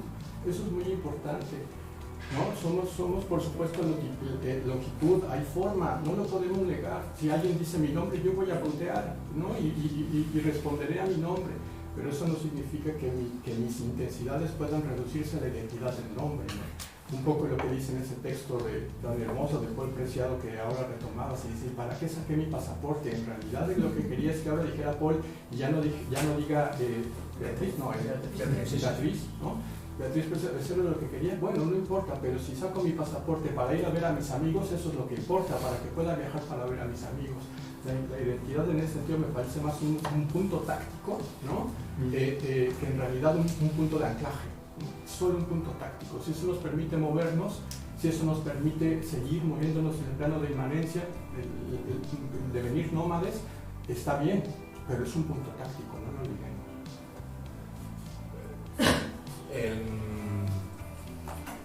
En la página 71, que habla de la univocidad, hablando de amigos y enemigos, y voy a exactamente retomar lo que acabas de comentar, dice que nunca hubo más que una proposición ontológica, el ser es unívoco, y nunca hubo más que una sola ontología, la de Luce Scotto. En el curso del 80 sobre Spinoza dice: y no hay más que una sola ética basada en la ontología, que es la de Spinoza. Y la ontología de Spinoza, que en el libro de El problema de la expresión, del 68, que publica el mismo año que este, dice que Spinoza es el verdadero empirista, hablando del empirismo trascendental, porque eso de los conceptos son intensidades que te convienen o no, eso es un guiño Spinoza en función de cómo compongas tu esencia con el encuentro que te dé por encontrarte, van a surgir afectos. Entonces, los afectos son la producción inmediata del encuentro de las multiplicidades, son un cuerpo sin órganos. O sea, tú en el cuerpo sin órganos y en la inmanencia, en el plano de inmanencia, te vas encontrando con cosas y el resultado inmediato son los afectos. Entonces, el arte mismo, de hecho, en esta misma página, viene después, en 4 líneas más abajo, dice: de Parménides a Heidegger se retoma la misma voz en un eco que forma por sí solo todo el despliegue de lo unívoco. Una sola voz constituye el clamor del ser. Esa sola voz que constituye el clamor del ser, que es la univocidad, el clamor del ser, es el título del infame libro de Alain Badiou sobre Deleuze, cuya tesis principal es que Deleuze es un romántico por hacer del arte la mayor expresión de la filosofía, por encarnar de una manera cristológica en este caso la diferencia, o sea, la diferencia encarnada vendría a ser lo que a Badiou le apesta sobre la filosofía de Deleuze. ¿Y por qué le apesta? Por esta inmediatez de la diferencia en el encuentro de las multiplicidades. Y por el hecho de que la filosofía no es más que otro artefacto artístico, en la medida en la que es una intensidad. O sea, si tú creas conceptos, estás creando intensidades que desparramas, ¿no? Que distribuyes de forma caótica en el plano de inmanencia en el que nos vamos a encontrar y que va a generar efectos. Y se acabó. Entonces, en ese sentido, el arte es prioritario en todo esto. O sea, el objetivo es desarrollar un empirismo trascendental, que es desarrollar el encuentro subjetivo. Subjetivo ya es el palabra interesante que desarrollarlo. El encuentro subjetivo en las multiplicidades, en los afectos, con la diferencia. De ello, reafirmo la postura en la que estaba antes diciendo que por ello la ontología tiene que ser pensar la vida, aquella vida a la que queremos ir, aquella vida por venir, aquella vida hacia la que tenemos que construir prácticas, producir sentido. Porque el arte lo que hace es trazar en el caos un plano de composición, trayendo del caos afectos. Primero te compones y luego ya si eso creas conceptos, ¿no? Un poco. Primero te compones y luego ya si eso creas conceptos. Es una puesta en práctica directamente de performativa, ¿no? Del pensamiento de Deleuze.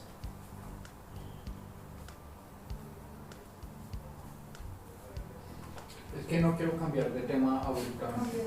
Cambia abruptamente. Es que... Si alguien más quiere decir algo, si no puedo. Sí, el tema, o cambio abruptamente. Es que, la verdad, si les soy completamente sincero, en este capítulo aparece el otro ámbito mío que me cae muy bien, es Hegel. Y si les soy sincero, tengo varias preguntas que me gustaría que, no sé si pueden volver a la de, por favor. Siri, pongo la presentación.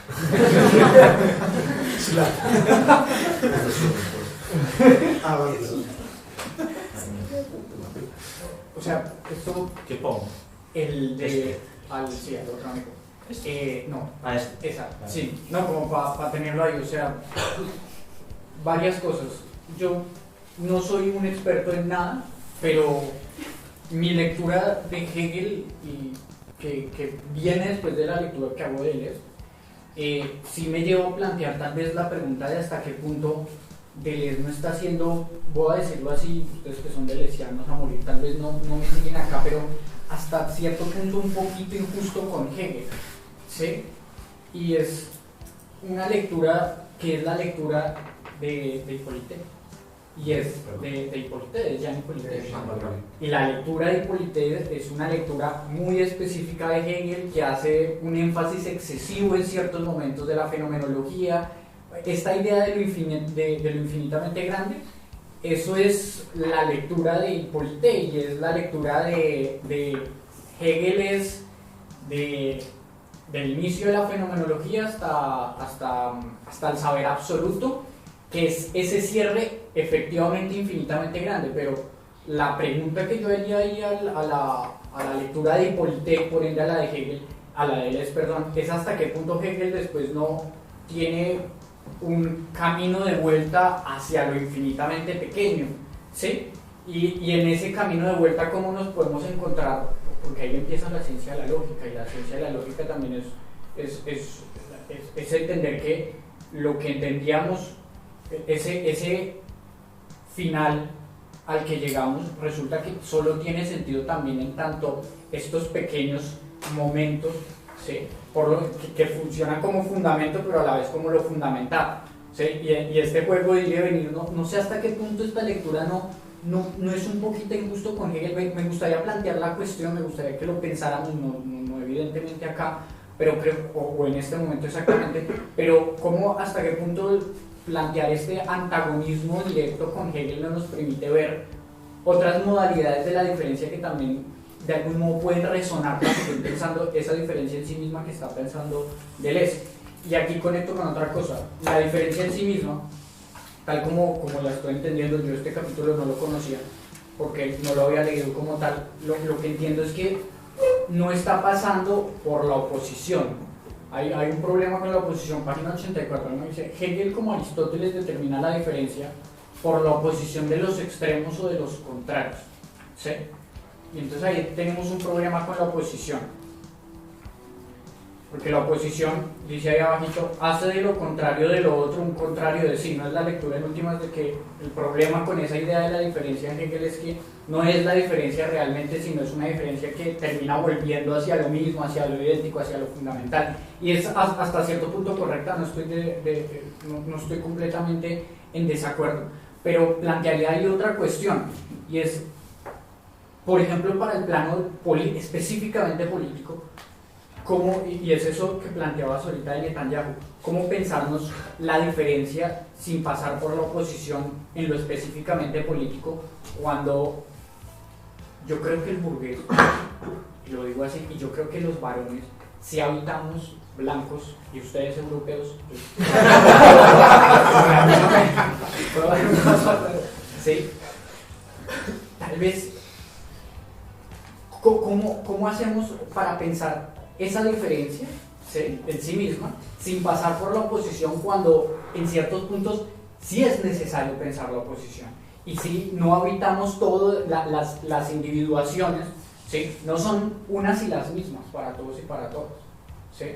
Y tal vez, si yo quiero pensar la diferencia en espacios políticos, yo no puedo pensar la diferencia sin pasármela por la oposición o por el antagonismo, no lo sé, ahí podríamos hacer como la distinción categorial, pero lo que planteo es esas dos cositas, no sé, tal vez volver sobre Hegel, entenderlo más. La pregunta que planteo es hasta qué punto Hegel sí representa lo infinitamente grande, y Hegel sí representa como ese enemigo que en su contexto, tal como lo de Hipólite, sí es el enemigo, pero no sé hasta qué punto, si quitamos la lectura de Hipólite, ¿qué nos queda de Hegel que tal vez nos permite pensar esto o profundizar? Y segundo, si es verdad específicamente en lo político, no en lo ético, específicamente en lo político, si se puede plantear la distinción, ¿puedo pensar yo la diferencia sin pasar por la oposición?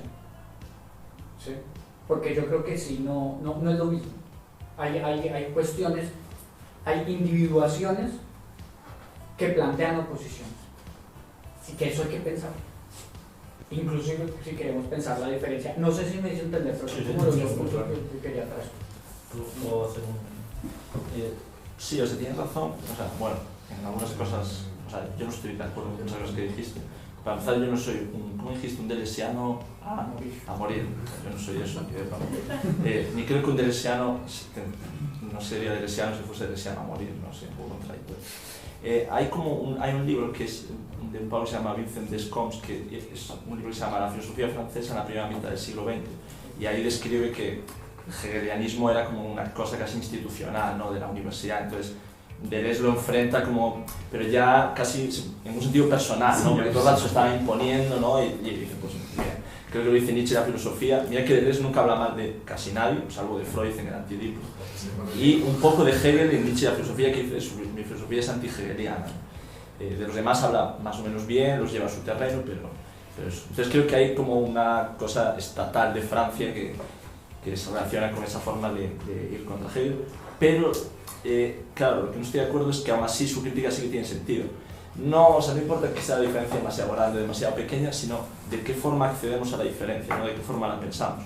En Hegel hay dos cosas, ¿no? Por un lado, siempre hay un fondo de identidad, ¿no?, por encima de, de contradicción, pero ¿cuál es la identidad de esta contradicción, ¿no?, o lo pequeño o lo grande, pero ¿cuál es ese fondo que nos permite subsumir la diferencia en un principio, ¿no?, en un espíritu, en una razón, en una identidad? Y luego la cosa de la dialéctica, es decir, que y esto tiene que ver con todo lo que decías de la contradicción y demás. ¿Por qué Deleuze critica la dialéctica? Porque esa forma de pensar la diferencia lo que hace es que yo, para diferenciar, necesito negar a lo otro, ¿no?, necesito rechazar lo otro. Yo me diferencio porque me enfrento a lo otro. Eso es lo que, de la mano de Nietzsche, dice que es la mentalidad del esclavo. Es decir, el esclavo es aquel que, para afirmarse a sí mismo, necesita rechazar al otro, negar al otro, ¿no?, que el otro se subsuma.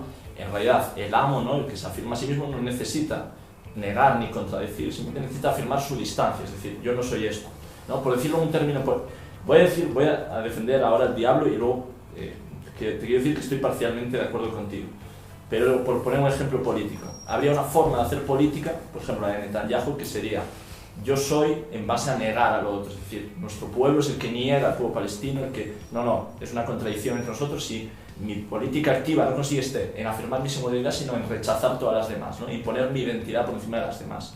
Y luego había otra forma de hacer política que sería, no, vamos a afirmar las multiplicidades, ¿no? Es decir, no vamos a imponer nada a los demás, ¿no? Vamos a afirmar nuestra distancia, nosotros hacemos nuestra política. Ahora bien, mayo del 68 tiene gracia afirmar eso, ¿no? En plan, fuera del Estado, fuera de la religión, pluralidad, devenir.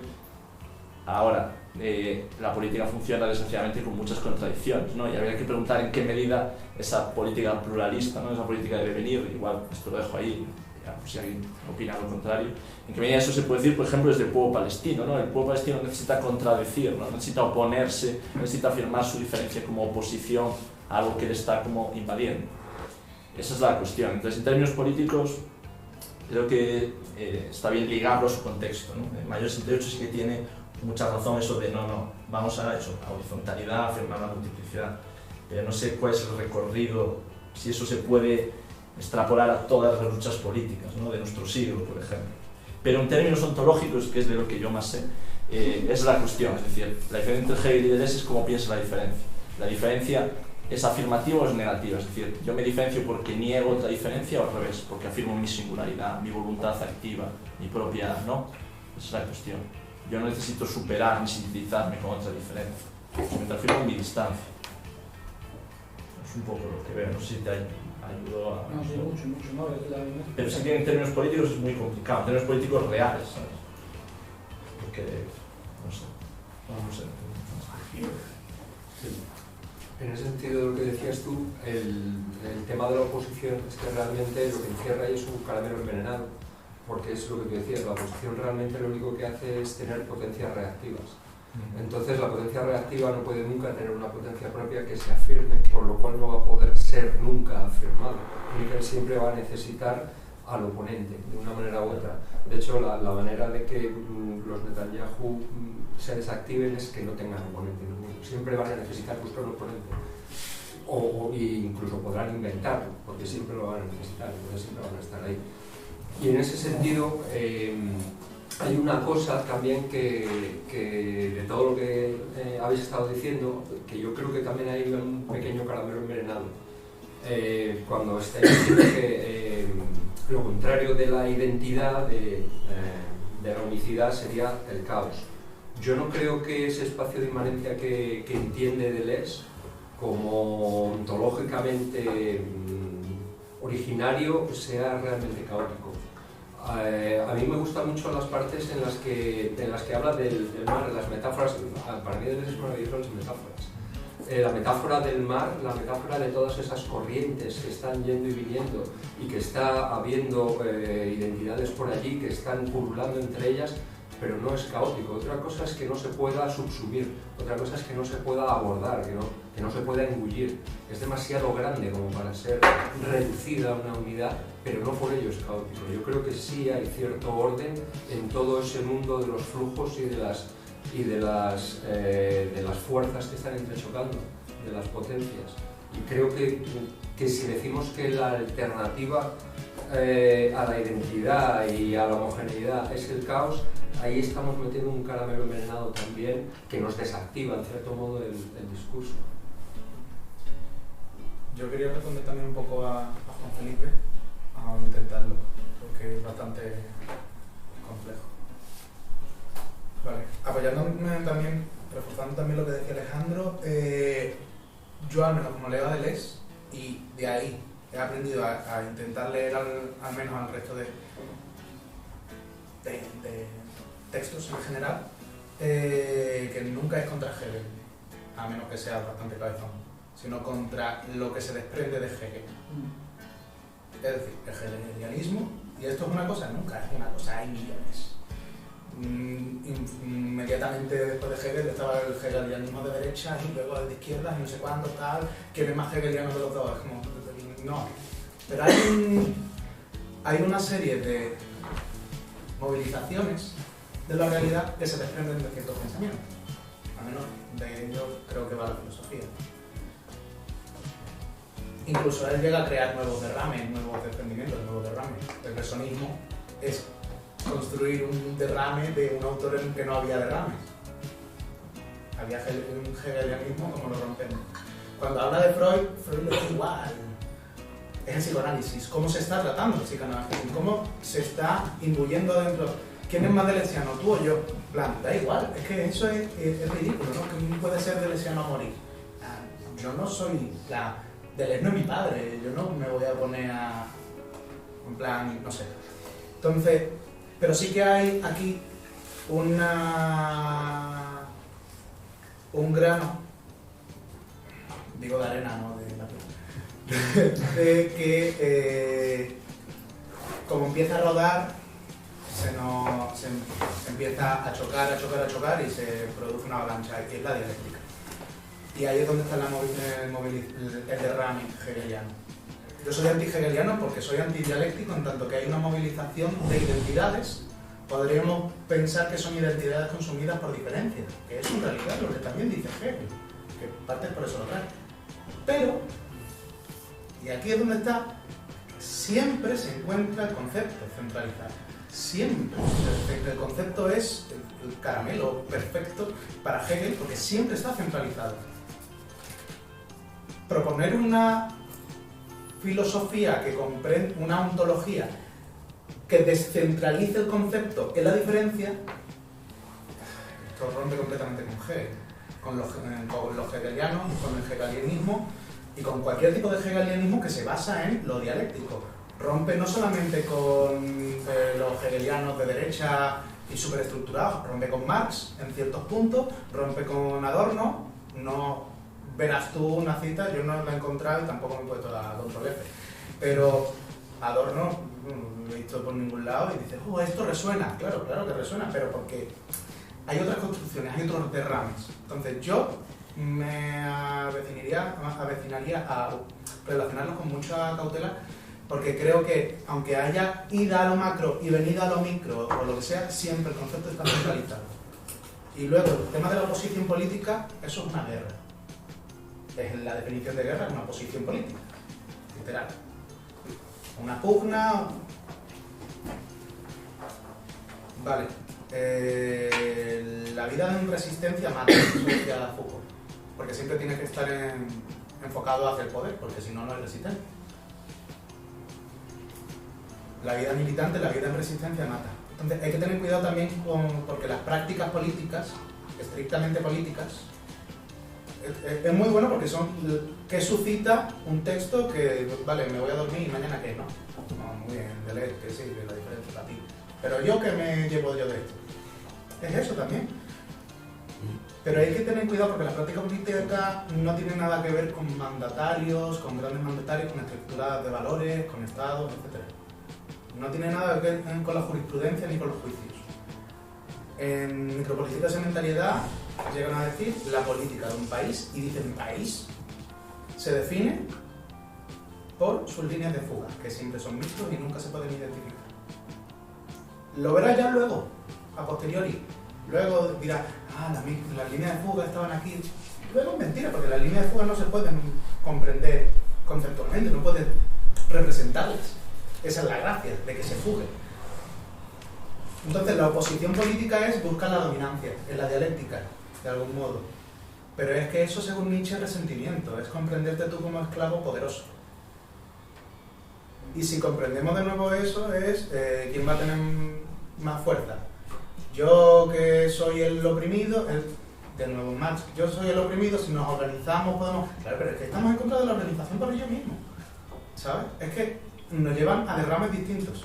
O sea, no estoy diciendo que no haya aportes completamente ricos, riquísimos. También dicen en unas clases, no me acuerdo, en la vida, diga, porque hubo un alumno que dijo que Hegel decía una tontería y dice, ¿tú vas a decir que Hegel dice una tontería? Venga, seamos serios.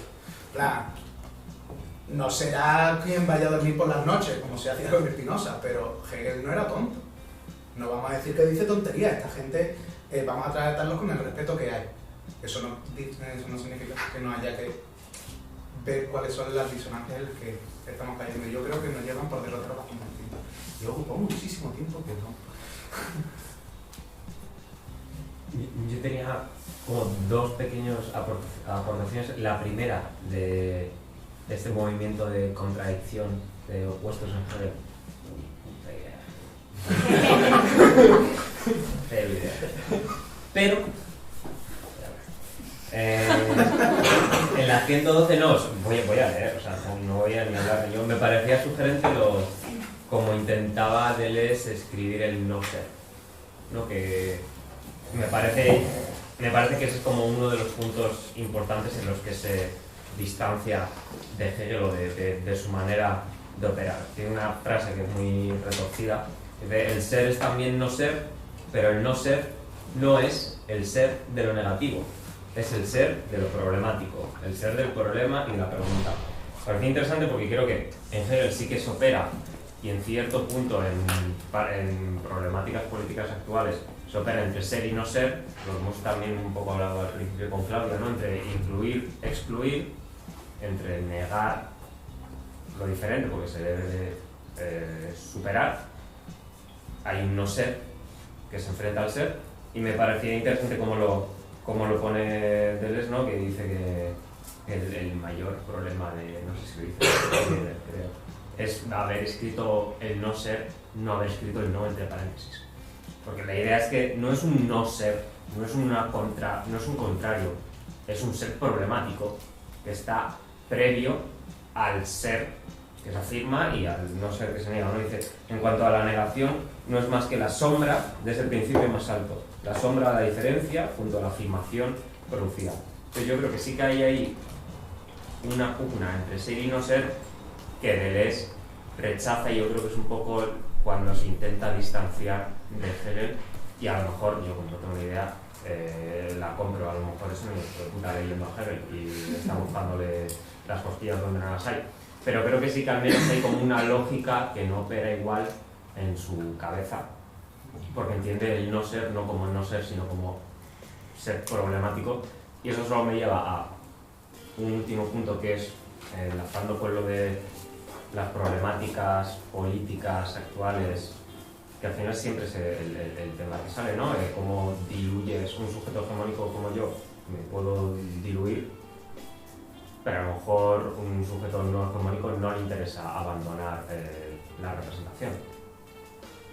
Es siempre la pregunta. Yo creo que hay la 96, voy para atrás, creo que hay un acercamiento interesante que es cuando habla de dos formas de hacer política, la del poeta y la del político. Y me parecía interesante traerlo. Dice, en forma muy general decimos que hay dos maneras de recurrir a las destrucciones necesarias. Pues precisamente, ¿no? Si estamos entre un bloque de hombre blanco europeo, queremos destruir ese bloque, porque no nos interesa que ocupe completamente el espacio, ¿cómo lo hacemos? Hay dos formas. La del poeta, que habla en nombre de una potencia creadora, apta para derribar todos los órdenes y todas las representaciones para afirmar la diferencia en el estado de revolución permanente del eterno retorno, y la del político, que se preocupa de entrada por negar lo que difiere, para conservar, prolongar un orden establecido en la historia, o para establecer un orden histórico que solicita en el mundo las formas de su representación. Un poquito más. Es posible que ambos coincidan en un momento particularmente agitado, pero no son nunca lo mismo. Nadie menos que Nietzsche puede pasar por ser un alma bella. Su alma es extremadamente bella, pero no en el sentido del alma bella. Nadie más que él posee el sentido de la crueldad, el gusto por la destrucción. Entonces, creo que hay dos formas de destruir que siempre son interesantes y que ni siquiera yo me la aplico muchas veces, ¿no? Pero esa forma de destruir el bloque hegemónico, de destruir la identidad o destruir la representación, puede pasar por dos caminos: destruir creando o destruir para instaurar un nuevo régimen representacional o una nueva... Yo creo que el objetivo es intentar escapar de la lógica excluyente o incluyente, más que reafirmarla o darla a la vuelta, ¿no? Entonces, yo tengo el problema, y creo que no soy el más indicado a hablar como hombre blanco, de, claro, sí, de ver imperceptible. Yo puedo, a lo mejor no es interesante abandonar la representación de la diferencia. Sigo pensando que no hacerlo es invertir la lógica de la que se intenta escapar, pero a lo mejor también me parece interesante que sea un primer apoyo práctico para que luego se abandone. Porque entonces el punto ahí sí que estamos haciendo la del poeta, que es una revolución permanente. Muy idea, a lo mejor gente que no nos gusta, ¿no? Pero esa es la idea, que a lo mejor tú constituyes una identidad que nunca, o sea, es un poder constituyente nunca constituido. Pero a lo mejor eso pasa, a lo mejor ahí en esa lógica, no lo sé, también lanzo la idea, la pregunta al aire, en esa lógica sí que cabe representar la diferencia, pero es una representación que nunca se mantiene. Pues a lo mejor ahí podemos esquivar la bala de, sí, representar al sujeto infrahegemónico también nos da, yo qué sé, una borderline, o sea, es que estamos entrando en la misma lógica invertida, pero tampoco estoy mucho. También creo que es interesante hasta qué punto el pensamiento de Deleuze nos da unas herramientas para pensar conflictos políticos hoy día.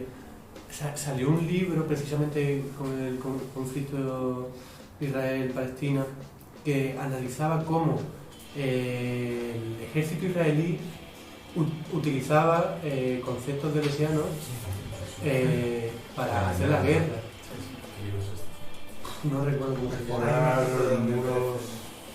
Ahora lo tengo yo. Y habla de la membrana, ¿no? Claro, y es muy interesante porque precisamente permite pensar la política y los aparatos estatales y incluso el conflicto de una forma totalmente diferente a como se podría pensar con una simple oposición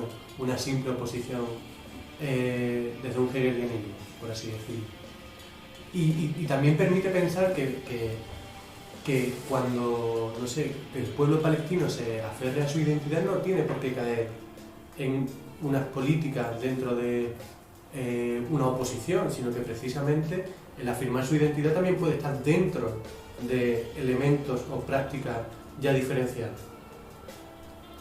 No sé cómo construirlo a nivel conceptual, pero porque es muy problemático y muy complejo, pero bueno, doy ese libro y doy también como esa posibilidad también de pensar de esa forma. Yo sí puedo responder una cosa que has comentado antes y lazo con lo de Hegel, que tenía bastante ganas de comentarlo. Respecto a ser deleuziano a morir, mientras me sirva la identificación con el deleuzianismo a morir para romper el bloque de hombre blanco hetero patriarcal, pues me identificaré. Porque creo que de máscara en máscara, ¿no? Pues la identificación de los patrones individual. Claro, pero en el proceso, pero es que en el proceso de subjetivación, claro, somos agentes. Claro, es una revolución permanente. Claro, o sea, hay que mantener esa revolución permanente poniendo máscaras a ver qué pasa y en ese proceso, ¿no? Claro. Respecto a Hegel, que era lo que decía que bueno, perdón, respondiendo a lo del el no ser negativo. Cuando está hablando del no ser negativo sino problemático, lo que está defendiendo es que Platón no es dialéctico. O sea, ahí lo que está intentando decir es, Platón se acerca, tiene al menos un momento en el Sofista en el que su conceptualización del no ser está más cerca de aquí de la diferencia que de Hegel. Lo que está intentando es separarlo de Hegel. Pero el comentario es que, por suerte, respecto a si debemos pensar a Hegel más allá de Hippolyte y repensar así entonces la relación entre Deleuze y Hegel. No hacerlo amigos, no quería decir eso, pero... Bueno, sí, repensarlo, ¿no? Por suerte, hay un filósofo, el innombrable, ¿no? Lord Voldemort, Alain Badiou, que, lo vuelvo a citar, que se dedica a esto, o sea, su obsesión es ir contra Deleuze como ese opuesto para desarrollar su filosofía. Él es el que dice que tiene la interpretación hegeliana post-francesa, post-mundo francés, en el que efectivamente Hegel es interpretado de cierta manera y todos los filósofos se ponen ahí alrededor a pensar cosas. Pues Bataille, por ejemplo, es su escritura es hegeliana, no es yo lo que he leído, pero sin embargo está más cerca de este tipo de filosofías, ¿no? No simplemente asume el hegelianismo y lo reproduce como si fuese, ¿no? Si Hegel le sirve efectivamente para después hacer cosas muy distintas. Badiou lo que él defiende es que la verdadera ontología de la multiplicidad es la suya, y Deleuze, pues porque no había otros filósofos que estuviesen desarrollando como estandarte la multiplicidad, porque Deleuze, vamos, en el Antiedipo y demás, lo que importa es entender lo que significa la multiplicidad, que es en ese orden de encuentros qué tipo de cosas van ocurriendo que son impredecibles y que como mucho, quiero decir, o sea, en el momento en el que tú produces, generas un universo de sentido nuevo, o sea, que la producción produce, ¿no? Entonces, en ese orden de las multiplicidades, Badiou dice, no, la ontología de la multiplicidad buena es la mía. Yo he leído a Deleuze, yo he leído a Hegel, yo he leído a Lacan, y Deleuze no tenía razón ni a la hora de interpretar a Hegel, ni a la hora de interpretar a Lacan, ni a la hora de interpretar a Spinoza. Que la única referencia del Spinoza de Badiou, que eso sería hecho lejos, es una en la que dice, y yo no entiendo el Spinoza de Deleuze, es que no me entra en la cabeza, pero no te dice cuál es su Spinoza. O sea, pero cuál es tu Spinoza, quiero entenderte. Entonces, realmente Badiou estaba proponiendo una ontología de la multiplicidad, que es una multiplicidad de multiplicidades matemáticas, que según él es la superación de Deleuze. Y luego viene otro, del cual no he leído nada, pero he visto su libro ahí bien negro en las librerías, que es François Laruelle, que dice que después de Deleuze y de Badiou ya la filosofía ha muerto. Entonces habla de los principios de no filosofía, que después de la oposición entre Badiou y Deleuze, por esta oposición que tiene respecto a Hegel y respecto a Lacan, que ya la filosofía ha terminado. Entonces, yo de momento no compro eso, que me interesa muchísimo, ¿no? Porque poner el pie ahí en ese mundo me parece fascinante, pero en estos términos ya se está desarrollando una corriente de pensamiento que quiere decir, en Francia yo supongo que Badiou tenga un ejército de filósofos a su vera produciendo libros sobre esta temática. O sea, creo que esto está muy desarrollado. La verdad es que habrá que leerlo, traducirlo y entenderlo. Yo me quedo con la idea de Deleuze como productor de sentido. Lo que me cierra de todo esto es la producción de sentido, el hecho de que no hay nada dado a priori. Todo lo a priori se da en el encuentro, o sea, empirismo trascendental. Todo principio trascendental se da en el encuentro de los entes múltiples, de los modos espirituales. Estamos ya terminando, llegando a las 9. ¿Alguien que no haya dicho algo, o sea, nada, tiene ganas de decirlo, aunque sea para apuntar algo que le gustaría que se tratara en la próxima sesión? Y que hable tiempo, que si nos quedamos 10 minutos más o 15 minutos más. Cerramos nosotros la facultad. Seguro que nadie tiene nada que decir. Aunque sea eso, una prueba. Ya, claro, Es impresión. esta posición siempre es muy incómoda. Incómoda se queda en silencio hasta que... Claro, no. El silencio hasta que... Mazo presión. Sí, es incómodo. Yo sí diría... No, tú has hablado. Tú no puedes. No, es un mochito. Yo sí diría, compas, que terminemos a las 9. Porque las facultades. Porque nosotros algunas veces salimos a las 9:30 y se tienen que quedar los trabajadores y las trabajadoras solo para esperarnos. Entonces salgamos a las 9 o pasaditas pues, para no tener... Ya, pero no nos vamos hasta que alguien se vaya a la guardia. Entonces aquí se juega el trabajo de...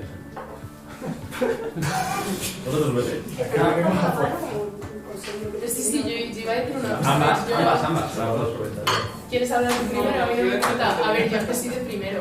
Entonces yo empecé con Deleuze hace un añito nada más. He venido sobre todo para enterarme un poco y tal, porque me lo he leído y he dicho, joder, no entiendo una puta mierda. Tengo que ir a un sitio a orientarme y la verdad es que me ha servido. Por eso no he preguntado nada, porque es que yo me lo he leído y he dicho, hostia, ¿qué coño es esto? Yo me había leído sobre todo interpretación de los otros autores y demás. Y el de Foucault, que ese también está muy bien, pero este ya me pareció una barbaridad. Eso es lo que mola. Sí. Por eso he venido aquí precisamente, o sea, para a la hora de volver a leerlo, los capítulos, el prefacio y demás, pues poder entenderlo mejor. O sea, todavía me faltarán cositas, evidentemente, pero poder entenderlo mejor, poder enfocarlo mejor. Estás bien, yo empecé en cuarto de carrera. Sí, parece que llevas un año y estás en primero. Claro, yo soy el máster que empezaba hace 2 meses, es una impresión de repetición, ¿sabes? Es un buen cierre, ¿no? Muy diferente. No, falta otro. Hombre, pero no quites O sea, yo es que iba a decir una tontería un poco por decir algo y ya salir y tal. Es que me pasó también en el último seminario en que vine, que es que como que en paralelo a todo lo que voy pensando en el seminario, tengo una voz que me está dando todo el rato de un libro de Saramago, que es una tontería porque tampoco es que tenga aquí un trasfondo espectacular, ¿no? Pero es un libro que se llama El hombre duplicado y va de un chorbito en plan que está viendo la tele y de repente pues se encuentra su doble exacto copia literal en la película. Entonces como que se vuelve loco y empieza pues, a buscar a esta persona en todas partes, no sé qué, igual. Y sea como un drama gigantesco en que pasan pues muchas cosas, ¿no?